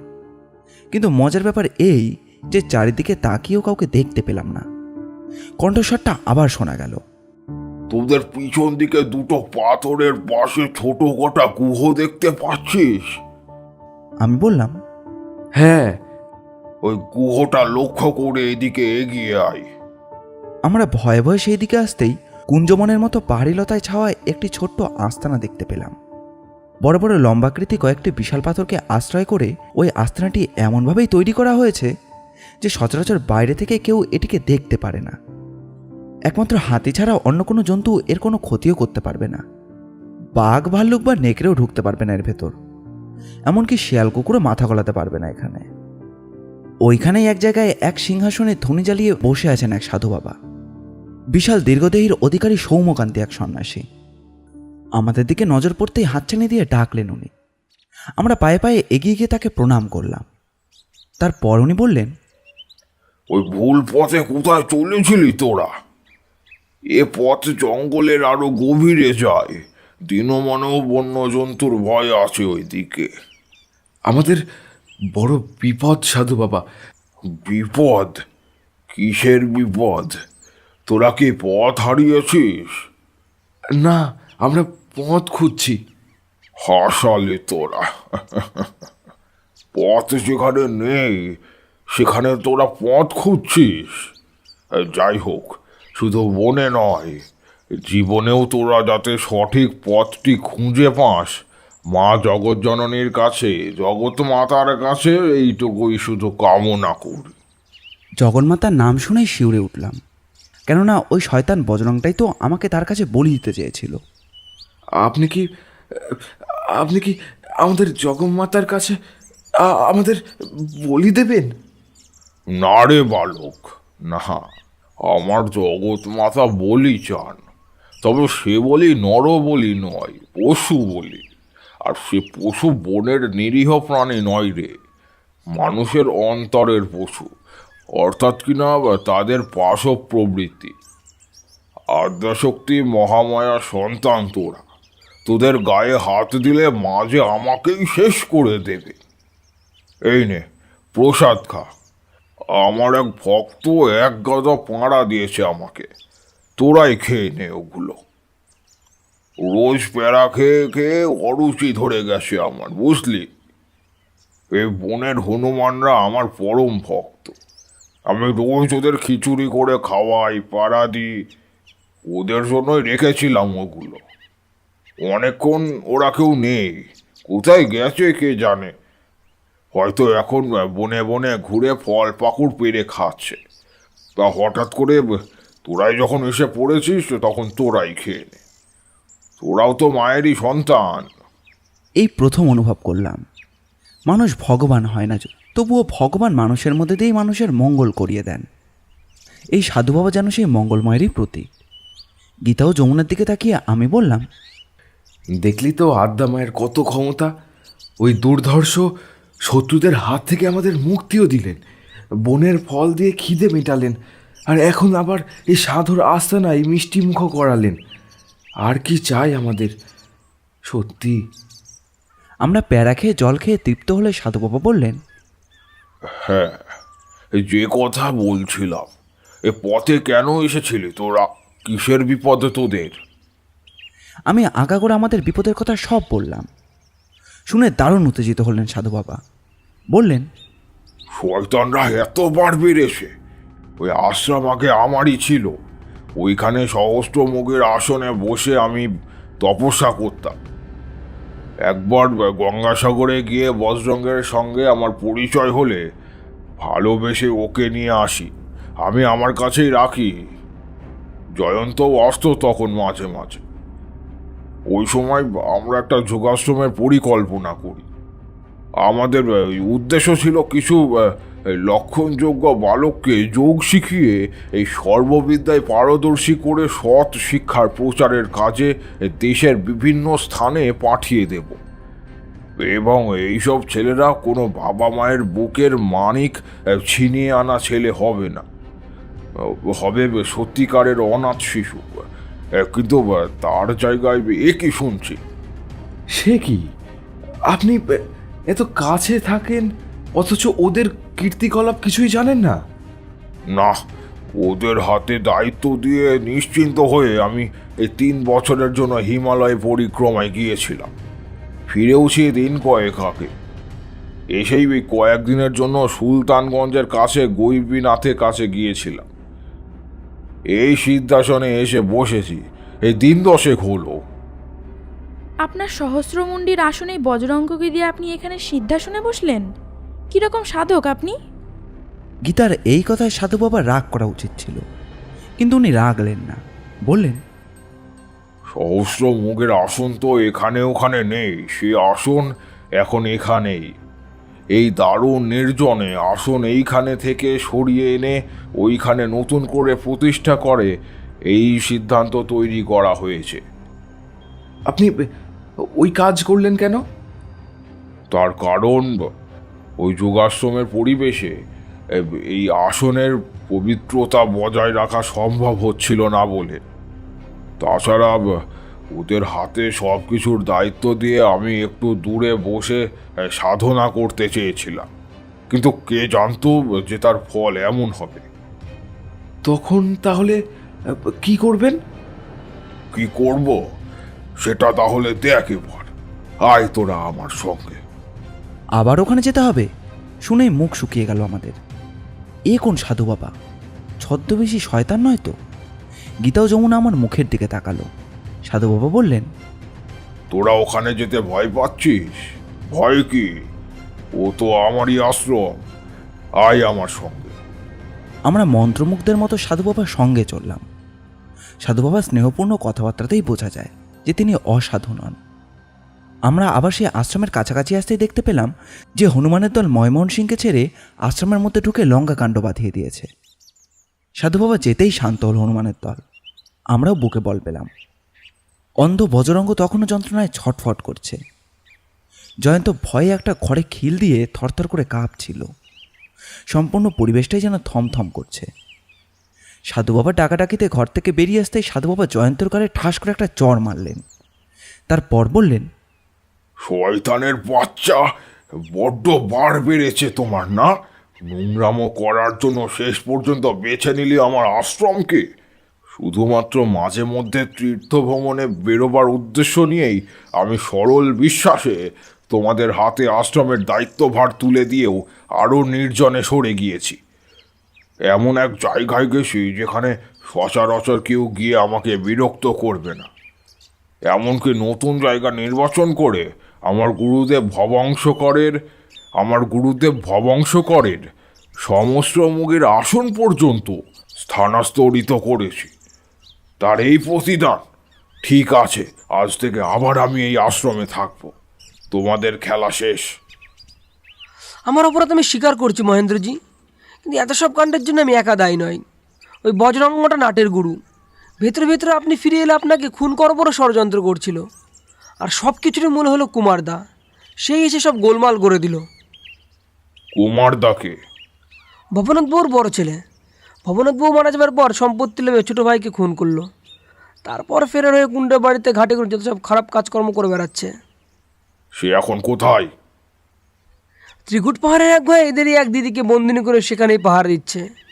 কেউটো গোকরো আর নেলো গিয়েছে মেয়েটিকে এখানে আনবার জন্য। এখানে নিয়ে আসবে কেন? ওকে দিয়ে আশ্রমের কাজ করাবে বলে। একদম মিথ্যে কথা, ওদের দুজনের অন্য কথাবার্তা হচ্ছিল। একটু আগেই তো সে কথা শুনেছি। তা কেউটে গোখরো ওরা কারা? আপনি ওদের চিনবেন না। ঠিক আছে, পরে চিনে নেব, বুঝতেই পারছি।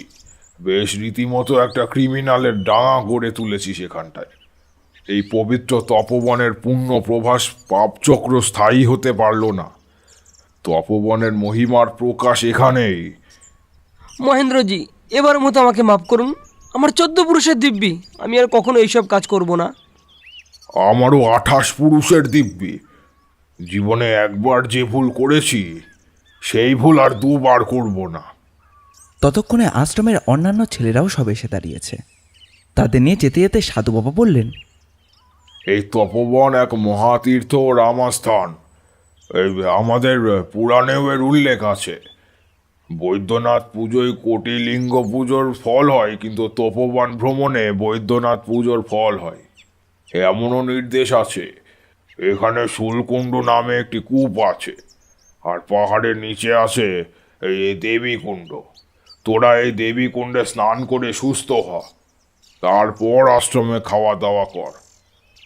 বিকেলবেলা আমি নিজে গিয়ে তোদের রেখে আসবো ওই কুণ্ডাতে। একজন লোককে আমি এখনই পাঠিয়ে দিচ্ছি থানায়, চিন্তা করিস না কোনো। আমাদের মন আনন্দে ও কান্নায় পূর্ণ হয়ে উঠল। দীর্ঘ পথ অতিক্রম করবার পর আমরা এক পবিত্র তপবনের শান্ত নির্জন পরিবেশে এসে উপস্থিত হলাম। আমার মন পড়ে আছে অদেখা ত্রিকুট পাহাড়ে। সেখানে আমার রুমিদিও আছে। তপবন ঘোরা শেষ হলে আমি এসে সাধু বাবাকে বললাম, বাবাজি, আমরা তো নিরাপদ একটা আশ্রয় পেলাম, কিন্তু আমার রুমিদির কি হবে? ত্রিকুট পাহাড় কত দূর আর এর থেকে? সে অনেক দূর। ওখানে যেতে গেলে ভালো একটা গাড়ি চাই। মোটর, ঠাঙ্গা কিংবা ওই টমটম ছাড়া যাওয়া যাবে না। আশ্রমের লোক সাইকেল নিয়ে দেওঘরে গেছে পুলিশে খবর দিতে। পুলিশ এলে ওদের গাড়িতেই আমরা যাব। আমরা অধীর আগ্রহে কখন পুলিশের গাড়ি আসে সেই আশায় পাহাড়ের দিকে ঘোরাঘুরি করতে লাগলাম। একসময় পুলিশের গাড়ি এলো, আর সেই গাড়ি থেকে সর্বাগ্রে যিনি নামলেন তাকে দেখে আমার বিস্ময়ের আর অন্ত রইল না। এমনও কি হয়, পুলিশের গাড়ি থেকে প্রথমেই নামলেন আমার বাবা, তারপরে মা। মায়ের চোখের জল আমিও আর ধরে রাখতে পারলাম না। আমি ছুটে গিয়ে তাদের জড়িয়ে ধরতেই বাবা মা দুজনেরই সে কি কান্না। হারানিধি ফিরে পেয়ে তারা যে কি করবেন কিছুই ভেবে পেলেন না। পুলিশের লোকেরা তখন বজরং বাবা, ময়নিহান ও জয়ন্তকে হাতে কড়া পরিয়ে গাড়িতে ওঠাচ্ছে। বজরং বাবা ও ময়নিহানের অবস্থা খুবই শোচনীয়। ওদের এখনই হাসপাতালে ভর্তি করতে হবে। বজরং বাবা অন্ধ হয়ে যদিও বা বেঁচে থাকে, হনুমানের কামড়ে ক্ষতবিক্ষত ময়নিহানের বোধহয় বাঁচার আশা একদমই নেই। এমন সময় বিস্ময়ের পর বিস্ময়। সাধু বাবা খড়ম পরে আমাদের সামনে এলেন। বাবার মুখোমুখি দাঁড়িয়ে আমাকে দেখিয়ে বললেন, হ্যাঁ রে অম্বিকা, ওই দুগ্ধপোষা বালকটি কি তোর ছেলে নাকি? হ্যাঁ, আমারই ছেলে, কিন্তু আপনাকে তো ঠিক চিনতে পারলাম না। দীর্ঘ 20 বছর পরে দেখা। আমার দাড়ি গোঁফ চটা দেখে না চেনাই স্বাভাবিক, কিন্তু এই কণ্ঠস্বরও কি চেনা বলে মনে হচ্ছে না। আরে, তুই কি মহেন্দ্রগিরি, স্কটিশ চার্চের সেই? চিনতে পেরেছিস তাহলে? তখন ওই ছাত্রাবাসায় ছিলাম, বিপ্লবী আর সন্ন্যাসী ঠিক নয় যদিও, ওই যোগী। সে কি মধুর মিলন। দুজনকে জড়িয়ে আনন্দে বিভোর হলেন। আর দেরি নয়, আমরা সবাই চললাম পুলিশের গাড়িতে চেপে ত্রিকুট পাহাড়ের দিকে। যমুনা বালানন্দ আশ্রমে নিরাপদে রইল। গীতা এলো আমাদের সঙ্গে। যেতে যেতে আমি আমাদের আগাগোড়া বিপদের কথা সব শুনিয়ে দিলাম বাবাকে। পুলিশের লোকেরাও শুনল। মহেন্দ্রগিরি আগেই শুনেছিলেন, বাবাও শুনলেন। রাঙাবাবুর বৃত্তান্ত শুনে মহেন্দ্রগিরি বললেন, কোনো ভয় নেই তোর ওই রাঙাবাবু, ওর দায়টা আমি নেব। কোনের সময় ও যে কলকাতায় ছিল না সেটা প্রমাণ করতে বেশিক্ষণ লাগবে না আমাদের। এখন ভালোই মেয়েটাকে ওদের খপ্পর থেকে উদ্ধার করতে পারলে নিশ্চিন্ত হই। একসময় আমরা ত্রিকুট পাহাড়ের পাদদেশে এসে পৌঁছলাম। দেখি ফাগু তাদের দলবল ও লাঠিসোঁটা নিয়ে একেবারে তৈরি হয়ে আমাদের জন্যই অপেক্ষা করছিল। আমাকে দেখে উল্লাসিত হয়ে ফাগু বলল, ওই ওই তো এসে গেছে আমার দাদা ভাই। তুমি কেমন আছো ফাগু? শুনলাম তোমাকে নাকি হাসপাতালে ভর্তি হতে হয়েছিল। হয়েছিলই তো, দেখছো না এখন আমার মাথায় ব্যান্ডেজ বাঁধা। তা তো দেখছি, কিন্তু লাঠি সোঁটা নিয়ে এসব কি ব্যাপার? বারে বদলা নিতে হবে না? কার বদলা নেবে? কেন, যারা আমার মাথা ফাটিয়েছে, তোমাকে অপহরণ করেছে, দিদিমণিকে নিয়ে গেছে, তাদের প্রত্যেকের বদলা যে নিতে হবে। সেই জন্যই তোমাদের ফিরে আসার সময়টুকু পর্যন্ত অপেক্ষা করছিলাম। তা দিদিমণির খবর কি? আমার হয়ে মা বাবারাই সব কথা বলল। ওরা পালাতে পারবে না। রুমি দিদিমণি ওরা ঠিক রাবণ গুহায় নিয়ে গেছে। ওরা তো নয়, কুমারদা একা। তুমি খুবই ছেলে মানুষ দাদা ভাই।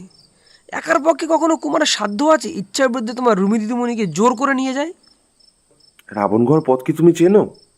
তখন সন্ধে উত্তীর্ণ হয়ে গিয়েছে, তাই অন্ধকারে ঢেকে গিয়েছিল চারিদিক। হঠাৎ অন্ধকারের ভেতর থেকে কে যেন বলে উঠল, আমি চিনি। আমি আশেপাশে ছিলাম এবং সকলের গতিবিধির দিকে নজর রাখছিলাম। দিনের আলো নিজেকে আমি লুকিয়ে রাখলেও রাত্রে আমি নিশাচর। বহু কষ্টে একটা মোটর বাইক ম্যানেজ করেছি। ভেবেছিলাম আজ সারা রাত ধরে চারদিক তোলপাড় করে এই খুদেটাকে খুঁজে বের করব। তা ওকে যখন পাওয়া গেছে তখন আর কোনো চিন্তাই নেই। কিন্তু ওর এই রুমিদিকে রাবণ গুহা থেকে ফিরিয়ে আনার দায়িত্ব আমার। ও, তুমি তাহলে সেই... হ্যাঁ বাবা, ইনি আমাদের রাঙাবাবু। বিনা অপরাধে অপরাধী হয়ে খুনের কলঙ্ক মাথায় নিয়ে ঘুরে বেড়াচ্ছি কাকাবাবু। এবার ভাবছি সত্যি করে একটা খুন করে নিজে আত্মসমর্পণ করবো পুলিশের কাছে। তোমার ব্যাপারে আমি সব শুনেছি, কোনো ভয় নেই তোমার। তুমি যে খুন করনি সেটা আমরা প্রমাণ করে দেব। আমার বন্ধু মহেন্দ্রগিরি এ ব্যাপারে তোমাকে সাহায্য করবে। সে এখন থানায় গেছে পুলিশের কাছে স্টেটমেন্ট দিতে, ফিরে আসবে এখনই। সে এলে... আমি আর কিন্তু দেরি করতে পারবো না। ভুবনাথবাবুর ওই ছেলেটিকে আমি চিনি, অত্যন্ত বদ প্রকৃতির। এখনই না গিয়ে পড়তে পারলে হয়তো সাংঘাতিক কোনো ক্ষতি করে দেবে মেয়েটির। তাহলে এক কাজ করো, আমার রিভলভারটা তুমি নিয়ে যাও। ও জিনিস আমার লাগবে না কাকাবাবু, তার কারণ আমি ওই জিনিস ব্যবহার করতে শিখিনি। তাহলে আত্মরক্ষার জন্য যা হোক কিছু একটা সঙ্গে রাখো, না হলে বিপদে পড়ে যাবে। শুধু হাতে ওই ধরনের দুষ্কৃতির সঙ্গে লড়াই করতে যাওয়াটা ঠিক হবে না। একটা ছোড়া অবশ্য সঙ্গে আছে আমার, দড়ির ফাঁসও একটা রেখেছি সঙ্গে। বাইকটাকে আপনি কোথায় রেখে এসেছেন রাঙাবাবু? ভবনাথবাবুর বাড়ির সামনেই রাখা আছে। তোমার বাড়ির ঠিকানা বা ফোন নম্বর যদি কিছু থাকে তো আমার কাছে রেখে যাও। সবই আছে। তুমি তাহলে আর একটু দেরি না করে চলে যাও। আমাদের আগেই তুমিই গিয়ে ওকে খুঁজে বার করো, বাধা দাও, তারপরে আমরা যাচ্ছি। কিছু টাঙি বল্লম আর মশাল নিয়ে ইব্রাহিমের টাঙায় চেপে যাচ্ছি আমরা। রাঙাবাবু আমার মা বাবা দুজনকেই প্রণাম করে যাওয়ার জন্য উদ্যত হলো। আমিও পিছু নিলাম রাঙাবাবুর। দেখা দেখি গীতাও। রাঙাবাবু বলল, এ কি তোরা চললি কোথায়? আমি যাব তোমার সঙ্গে। রুমিদির জন্য আমার মন ভীষণ ছটফট করছে। গীতা বলল, সৌরভ গেলে আমিই বা যাবো না কেন? আমার মনটা বুঝি ছটফট করছে না? শোনো দাদাবাবু, ছেলে মানুষই করো না। ওই পাহাড়ে জঙ্গলে ভয়ানক সব হিংস্র জন্তুর বাস। যে কোনো মুহূর্তে একটা বিপদ ঘটে গেলে কিন্তু অপশন আর শেষ থাকবে না। তার চেয়ে বলি কি, দিদিমণিকে ফিরিয়ে আনার ব্যাপারটা আমাদের ওপরই ছেড়ে দাও। গীতা সজল চোখেই রয়ে গেল। কিন্তু আমি বীর বিক্রমে রাঙাবাবু সঙ্গ নিলাম। রাঙাবাবু যে কি অসম্ভব রকমের তেজি পুরুষ সেটাও সঙ্গে গিয়েই বুঝতে পারলাম। আমি মোটর বাইকের পেছনের সিটে বসে দুহাত দিয়ে শক্ত করে ধরে রইলাম রাঙাবাবুকে। রাঙাবাবু মোটর বাইকটাকে ঝড়ের বেগে চালিয়ে নিয়ে যেতে যেতে বলল, রাতের অন্ধকারে এভাবে পথ চলতে কেমন লাগছে রে ফুচকে? খুবই ভালো। তোর জীবনের মধ্যে এই প্রথম অভিযান, তাই না? হ্যাঁ, এবং বিচিত্র অভিযান। এই যে পথ ধরে যাচ্ছিস, এই পথ কোথায় শেষ হয়েছে জানিস? না। শেষ হয়েছে এ কথা অবশ্য বলা ঠিক নয়, তার কারণ পথের কখনো শেষ হয় না। এই পথটা দুমকা হয়ে শিউড়ি, ভাগলপুর এইসব দিকে বেঁকে গেছে। সে পথের দৃশ্য আরও সুন্দর। বিশেষ করে ভাগলপুরের কাছে মন্দার হিল আছে, মন্দার পর্বত, অত্যন্ত ভালো জায়গা। তোমার সব কথা আমি বাবাকে বলেছি জানো তো রাঙাদা। রাঙাবাবুকে এখন আমার খুব আপনজন মনে হচ্ছে বলেই একেবারে আপনি থেকে তুমিতে চলে এলাম। আমার সব কথা তুই কি করে জানলি? ফাগু বলেছে? ফাগুটার পেটে দেখছি একদম কথা থাকে না। না, ফাগুর সম্বন্ধে তুমি কোনো রকম ভুল ধারণা করো না। ওর মতো ভালো মানুষ সত্যিই হয় না। ওসব কথা বলেছে আমার রুমিদিকে। রুমিদি খুব চাপা মেয়ে। কিন্তু তুই তো পেট আলগা, তোর বাবাকে মাকে সবাইকে বলে দিয়েছিস। দেবই তো, সাধু বাবা মহেন্দ্রজিকেও বলেছি। ওসব লোককে না জানালে তোমাকে আমরা বাঁচাবো কি করে? তোমার আর কোনো ভয় নেই। তুমি যে খুন করনি সেটা আমরা সবাই মিলে প্রমাণ করে দেব। কিন্তু আমার নামে যে ওয়ারেন্ট বেরিয়ে গেছে। সেটা তো সন্দেহের বশে। তাছাড়া ওই পুলিশ অফিসার যেদিন খুন হলো, তুমি তো সেই দিন আমাদের এখানে। রুমিদিকে আর আমাকে পৌঁছে দেবে বলে দেওঘরে এসে আমাদের এখানে ছিলে। আমরা তোমার হয়ে ওই কথাগুলোই বলবো। আমার বাবা মহেন্দ্রজি সবাই একই কথা বলবে। সত্যি সত্যি বলছিস তুই? সত্যি না তো কি মিথ্যে? তা যদি হয় তাহলে কিন্তু আমি বেঁচে যাব। ও বিশেষ একজনের অভিযোগ আর ধোপে টিকবে না। সাধু বাবা মহেন্দ্রজি, আমার বাবা, এদের স্টেটমেন্টও খুব একটা সাধারণ নয়। এরা 2 কলম লিখে দিলে কারো কোনো অভিযোগই ধোপে টিকবে না। মহেন্দ্রজি তো থানায় গেছেন কেউটে, গোখরো আর ওই নেলোর ব্যাপারে সব কিছু লিখে জানাতে। অমনি তোমার আমার রুমিদের ব্যাপারেও জানিয়ে আসবেন। সেই রকমই কথা হয়েছে। আমার ব্যাপারে কি লিখবেন উনি? কিছুই তো জানেন না। লিখে আসবেন এই কথা যে আমাদের দুজনকে নিয়ে 1 মাস আগে তুমি এখানে এসেছিলে। তারপর দুষ্টু চক্রের হাতে পড়ে আমরা 3 জনই গুম হই। ভবনাথবাবুর পাতাল ঘর থেকে সাধু বাবা তোমাকে উদ্ধার করেন। এই সব কী সব ভুলভাল বকছিস বল দেখি। গাড়িতে বাবার সঙ্গে সাধু বাবার যা আলোচনা হয়েছে তাই শুনেই বললাম। এ যদি হয় তাহলে এদের ঋণ আমি কখনো শোধ করতে পারবো না।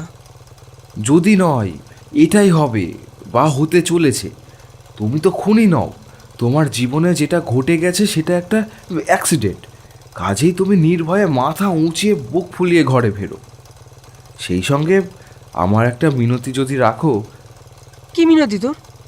আমার রুমিদিকে তুমি তো দেখেছো, ওরা খুব গরিব। তুমি কি আমার রুমিদিকে বিয়ে করতে পারো না রাঙাদা? তুই আবার ঘটকালিও শুরু করে দিলি?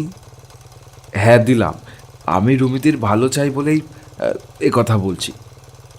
ওটা তো তোর আবদার। কিন্তু তোর ওই রুমিদি যদি আমাকে পছন্দ না করেন? কত ভালো দেখতে তোর এই রুমিদিকে। আমার মধ্যে খুব একটা খুনের আসামির গলায় কি উনি মালা দেবেন? তোমার মতো বর পেলে রুমিদি না করবে না, এমন বোকামে রুমিদি নয়। তাছাড়া এত কথার পর এখনো তুমি নিজেকে খুনের আসামি কেন ভাবছো রাঙাদা? কি জানি রে, আমার যেন সবসময় নিজেকে অপরাধী বলে মনে হচ্ছে। এরকম হওয়ার কারণ? আসলে ভয় পেতে পেতে আমি এইরকম হয়ে গেছি। বাড়ির জন্য মন কেমন কেমন করে। মাকে কতদিন দেখিনি, দেখতে ইচ্ছে করে। সঙ্গে যে টাকা পয়সা ছিল তাও কমে আসছে বলে খাওয়া দাওয়ার ব্যাপারেও হিসাব করে চলতে হচ্ছে, যা কখনো করিনি। কোনো ভয় নেই রাঙাদা, এখন থেকে আমরা সবাই তোমার পাশে আছি। তাছাড়া তুমি যখন চোর নও, তুমি যখন ডাকাত নও, তুমি যখন খুনি নও, তখন কেন তুমি ভয় পাবে? মাথা উঁচিয়ে বুক ফুলিয়ে চলো, দেখবে সব বিপদ দূর হয়ে যাবে। আর মনে মনে আদ্দামাকে স্মরণ করো, উনিই তোমাকে রক্ষা করবে। আদ্দামাকে? বারে, আদ্দামা হলেন আদ্যপীঠের মা। বাবা মার সঙ্গে আমি একবার আদ্যপীঠে গিয়েছিলাম। তবে ওইখানকার দিদার বাড়ি ছবিতে আদ্দামাকে দেখার পর আমার মন যেন কীরকম হয়ে গেল। মানে আমি যখন ঘোর বিপদে পড়লাম তখন ওই মাকে ডেকেই বিপদ থেকে উদ্ধার হলাম। তুমিও যদি ডাকো। ডাকবো, আমিও ডাকবো আদ্দামাকে, তবে এখন নয়। এখন আমাদের প্রধান কাজ হলো পাহাড় জঙ্গল তোলপাড় করে তোর এই দিদিকে উদ্ধার করা। ত্রিকুট পাহাড় এসে গেছে, আর একটুও দেরি নয়। কড়া নজর রেখে যা চারিদিকে। আমাদের মোটর বাইক থামতেই 4-5 জন কনস্টেবল ছুটে এলো আমাদের দিকে। তারপর আমাকে দেখেই পিছিয়ে গেল। রাঙাবাবু আর আমি পাহাড়ের সংকীর্ণ পথ ধরে টর্চের আলোয় চারিদিকে নজর রাখতে রাখতে পাহাড়ে ওঠা শুরু করলাম। কয়েক ধাপ ওঠার পরেই একটা গুহার সামনে এসে দাঁড়ালাম। ওই গুহায় কয়েকজন সাধু সন্ন্যাসীর বাস ছিল। রাঙাবাবু গিয়ে মূল সন্ন্যাসীকে প্রণাম করতেই তিনি সস্নেহে তার পাশে আসন গ্রহণ করতে বললেন রাঙাবাবুকে। তারপর দুজনে কথা বলতে লাগলেন। ওদের দুজনের মধ্যে কথা হচ্ছিল। হঠাৎ দুজন আশ্রমকে সেখান থেকে উঠে যেতে দেখলাম আমি। তাদের একজন করলো কি, সিঁড়ি বেয়ে কয়েক ধাপ উপরে উঠে দূরের দিকে টর্চের আলো ফেলে ইশারা করলো। ব্যাপারটা খুবই সন্দেহজনক। আমি অন্ধকারের আড়াল থেকে সব লক্ষ্য করতে লাগলাম। একটু পরেই একজন বন্দুকধারী ও দুজন লণ্ঠনধারী জঙ্গলের দিক থেকে বেরিয়ে এলো ওদের দিকে। তারপর চাপা গলায় ফিসফিস করে কি যেন বলে বিদায় নিল। আমি বুকে সাহস এনে ওদের পিছু নিলাম। বাঘের ভয়, ভাল্লুকের ভয়, সবকিছুকে জয় করে ওদের অনুসরণ করতে লাগলাম আমি। কেন জানি না আমার মন বারবার বলতে লাগলো, রুমিদিকে এরাই বন্দি করে রেখেছে, ওই আশ্রমিকরাই হলো এদের স্পাই। যাচ্ছি তো যাচ্ছি, পথ আর ফুরোয় না। হঠাৎ এক জায়গায় গিয়ে ওরা থমকে দাঁড়ালো। বেরিয়ে এলো একজন দীর্ঘদেহী বলবান পুরুষ। তারা নিজেদের মধ্যে কথা বলতে শুরু করলো। হঠাৎ ওদের মধ্যে ঝামেলা বেঁধে গেল কি নিয়ে, একে অপরকে গুলি করতে লাগলো। চারিদিক থেকে হৈ হৈ শব্দ, মশালের আলোয় চারিদিক আলোকিত হয়ে উঠল। হঠাৎ একটা ডাক আমার কানে এলো, সৌরভ, সৌরভ! এ তো রাঙাবাবুর গলা। আমি সঙ্গে সঙ্গে প্রত্যুত্তর দিলাম, রাঙাদা, ফাগু, আমি এখানে। ওরা সবাই ছুটে এলো। রাঙাবাবু আমাকে জড়িয়ে ধরে বলল, তুই এখানে কি করে এলি? তোকে ওরা নিশ্চয়ই তুলে এনেছে এখানে। না, আমি স্বেচ্ছায় এসেছি, ওই ওদের অনুসরণ করে। তোমাকে বলে আসবার সময়টা পাইনি। তোর সেই দিদিটি কোথায়? আমাদের রাস্তা থেকে ওরা সবাই পালিয়েছে। আমি কাঠুরিয়াতে সেই ঘরখানের দিকে এগিয়ে নিয়ে চললাম সকলকে। ওরা ছুটে গিয়ে ঘরের দরজা খুলতেই দেখতে পেল রুমিদিকে। হাত পা বাঁধা রুমিদি তখন অসহায়ভাবে কেঁদে চলেছে। আহ, কি কষ্ট রুমিদির। ফাগুয়া রাঙাবাবু রুমিদিকে মুক্তি দিলে তার সে কি আনন্দ। বলল, তোমরা কি করে জানলে আমি এখানে এসেছি? পরে সব শুনবে, এখন তো চলো। আমাকে কিন্তু একটু ধরে নিয়ে যেতে হবে, আমি খুবই দুর্বল। অকথ্য অত্যাচার হয়েছে আমার ওপর, প্রচণ্ড মারধর করেছে, এমনকি কিছু খেতে পর্যন্ত দেয়নি। সে কি খেতে দেয়নি? না। এমন তো দেখা যায় না। অনেক পরে আমরা যখন দলবদ্ধ হয়ে সেই গুহার কাছে সাধু বাবার আশ্রমে ফিরে এলাম তখন অনেক রাত। সাধু বাবার নির্দেশে অত রাত্রেও আমরা গরম গরম খিচুড়ি প্রসাদ পেয়ে গেলাম। ইতিমধ্যে গুলির শব্দ শুনে কনস্টেবলরাও চলে এসেছে। পুলিশদের আমি ওদের ঝামেলার কথাটা শুনিয়ে দিলাম। ওরাও সেই রাত্রে দৌড়ঝাঁপ না করে আমাদের সঙ্গে পাতা পেরে খিচুড়ি প্রসাদ খেয়ে নিল। এরপর গল্প করতে করতেই কেটে গেল বাকি রাতটুকু। ভোরের আলো ফুটলে আরও একখানি পুলিশের গাড়ি এসে থামল। আমরা ওদের জায়গাটা দেখিয়ে দিলাম। এখন পুলিশের কাজ করুক আর আমরা ঘরের দিকে রওনা হই। পাহাড়ের কাছাকাছি এক জায়গায় রহমতের ঘোড়ার গাড়িটা রাখা ছিল। ফাগুরা ওই গাড়িতেই এসেছে। রুমিদি, ফাগু, আমি ও অন্যান্যরা ঘোড়ার গাড়িতে চাপলাম। রাঙাবাবু তার মোটর বাইকটা নিয়ে চলল সবার আগে। ঘোড়ার গাড়ির ভেতর থেকেই রুমিদি হাত নেড়ে বলল, সাবধানে যাবেন কিন্তু। রাঙাবাবু হেসে বললেন, আমার জন্য চিন্তা করো না। রাঙাবাবু এগিয়ে গেলে আমি চুপি চুপি গলায় রুমিদিকে বললাম, জানো তো রুমিদি, খুব শিগগিরই রাঙাদার সঙ্গে তোমার বিয়ে হবে। এই কদিনে তুই বড্ড ফাজিল হয়েছিস। সত্যি বলছি, রাঙাদার আপত্তি নেই, তবে তুমি যেন গোয়ার তুমি করে না করে দিও না। আবার? আমার কথায় বিশ্বাস হচ্ছে না বুঝি? ও কত বড় লোকের ছেলে, আর আমি? তুমি আমার রুমিদি, রাঙাবাবুর রাঙা বউ। অনেক পর আমরা একসময় কুন্ডাতে পৌঁছলাম। তখন খুব ভালোভাবে সকাল হয়ে গেছে। বাড়ির সামনে দুটো গাড়ি দাঁড়িয়ে। ব্যাপার কি, কারা এলো? এই প্রশ্নের উত্তর আমরা সঙ্গে সঙ্গেই পেলাম। আনন্দ উচ্ছ্বাস চেপে রাখতে না পেরে সবার আগে ছুটে এলো গীতা। এসেই বলল, এই সৌরভ, দেখবে এসো কে এসেছে। কে কে এসেছে? আমার মা, বাবা, ভাই সবাই। আমরা ভেতরে ঢুকে দেখলাম শুধু কি তাই, আমার বাবা ফোনে খবর দিয়ে সবাইকে ডেকে এনেছেন। গীতার মা বাবাও ছাড়া এসেছেন রাঙাবাবুর মা বাবা। এতদিন বাদে ছেলেকে ফিরে পেয়ে তাদের কি আনন্দ। রুমিদি সবাইকে প্রণাম করলে আমারও মনটা আনন্দে ভরে গেল। উফ, কি মধুর মিলন। আমি রাঙাবাবু ও রুমিদির কথাটা সবাইকে বললাম। বাবা বললেন, যা বাবা, এই কদিনের মধ্যে এত কাণ্ড হয়ে গেল। রুমির বাবা মাকে তাহলে খবর দিতে হয়, কেননা শুভ কাজে তার দেরি করা উচিত নয়। মহেন্দ্রজি বললেন, আমি এখনই পাঁজি পুঁথি দেখে দিনক্ষণ ঠিক করছি। ওদের কাজটা কিন্তু আমি সম্পন্ন করব। সে কি আনন্দ সকলের। আনন্দে চোখে জল এসে গেল। একটি আকস্মিক দুর্ঘটনার মধ্যে দিয়ে এক সূত্রে গাঁথা মালার মতো এতগুলো মানুষ যে আমরা এক হয়ে যাব, এটা আমি কোনোদিনই ভাবিনি। গল্পটি ভালো লাগলে অবশ্যই লাইক করবেন এবং কীরকম লাগলো সেটি কমেন্ট করে জানাবেন। আমরা আপনাদের মধ্যে থেকে একটি কমেন্ট পিন করে দেব।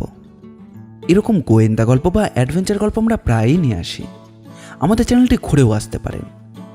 আমাদের চ্যানেলটিকে সাবস্ক্রাইব করে আমাদের পাশে থাকবেন। আপনাদের ভালোবাসা একান্ত কাম্য।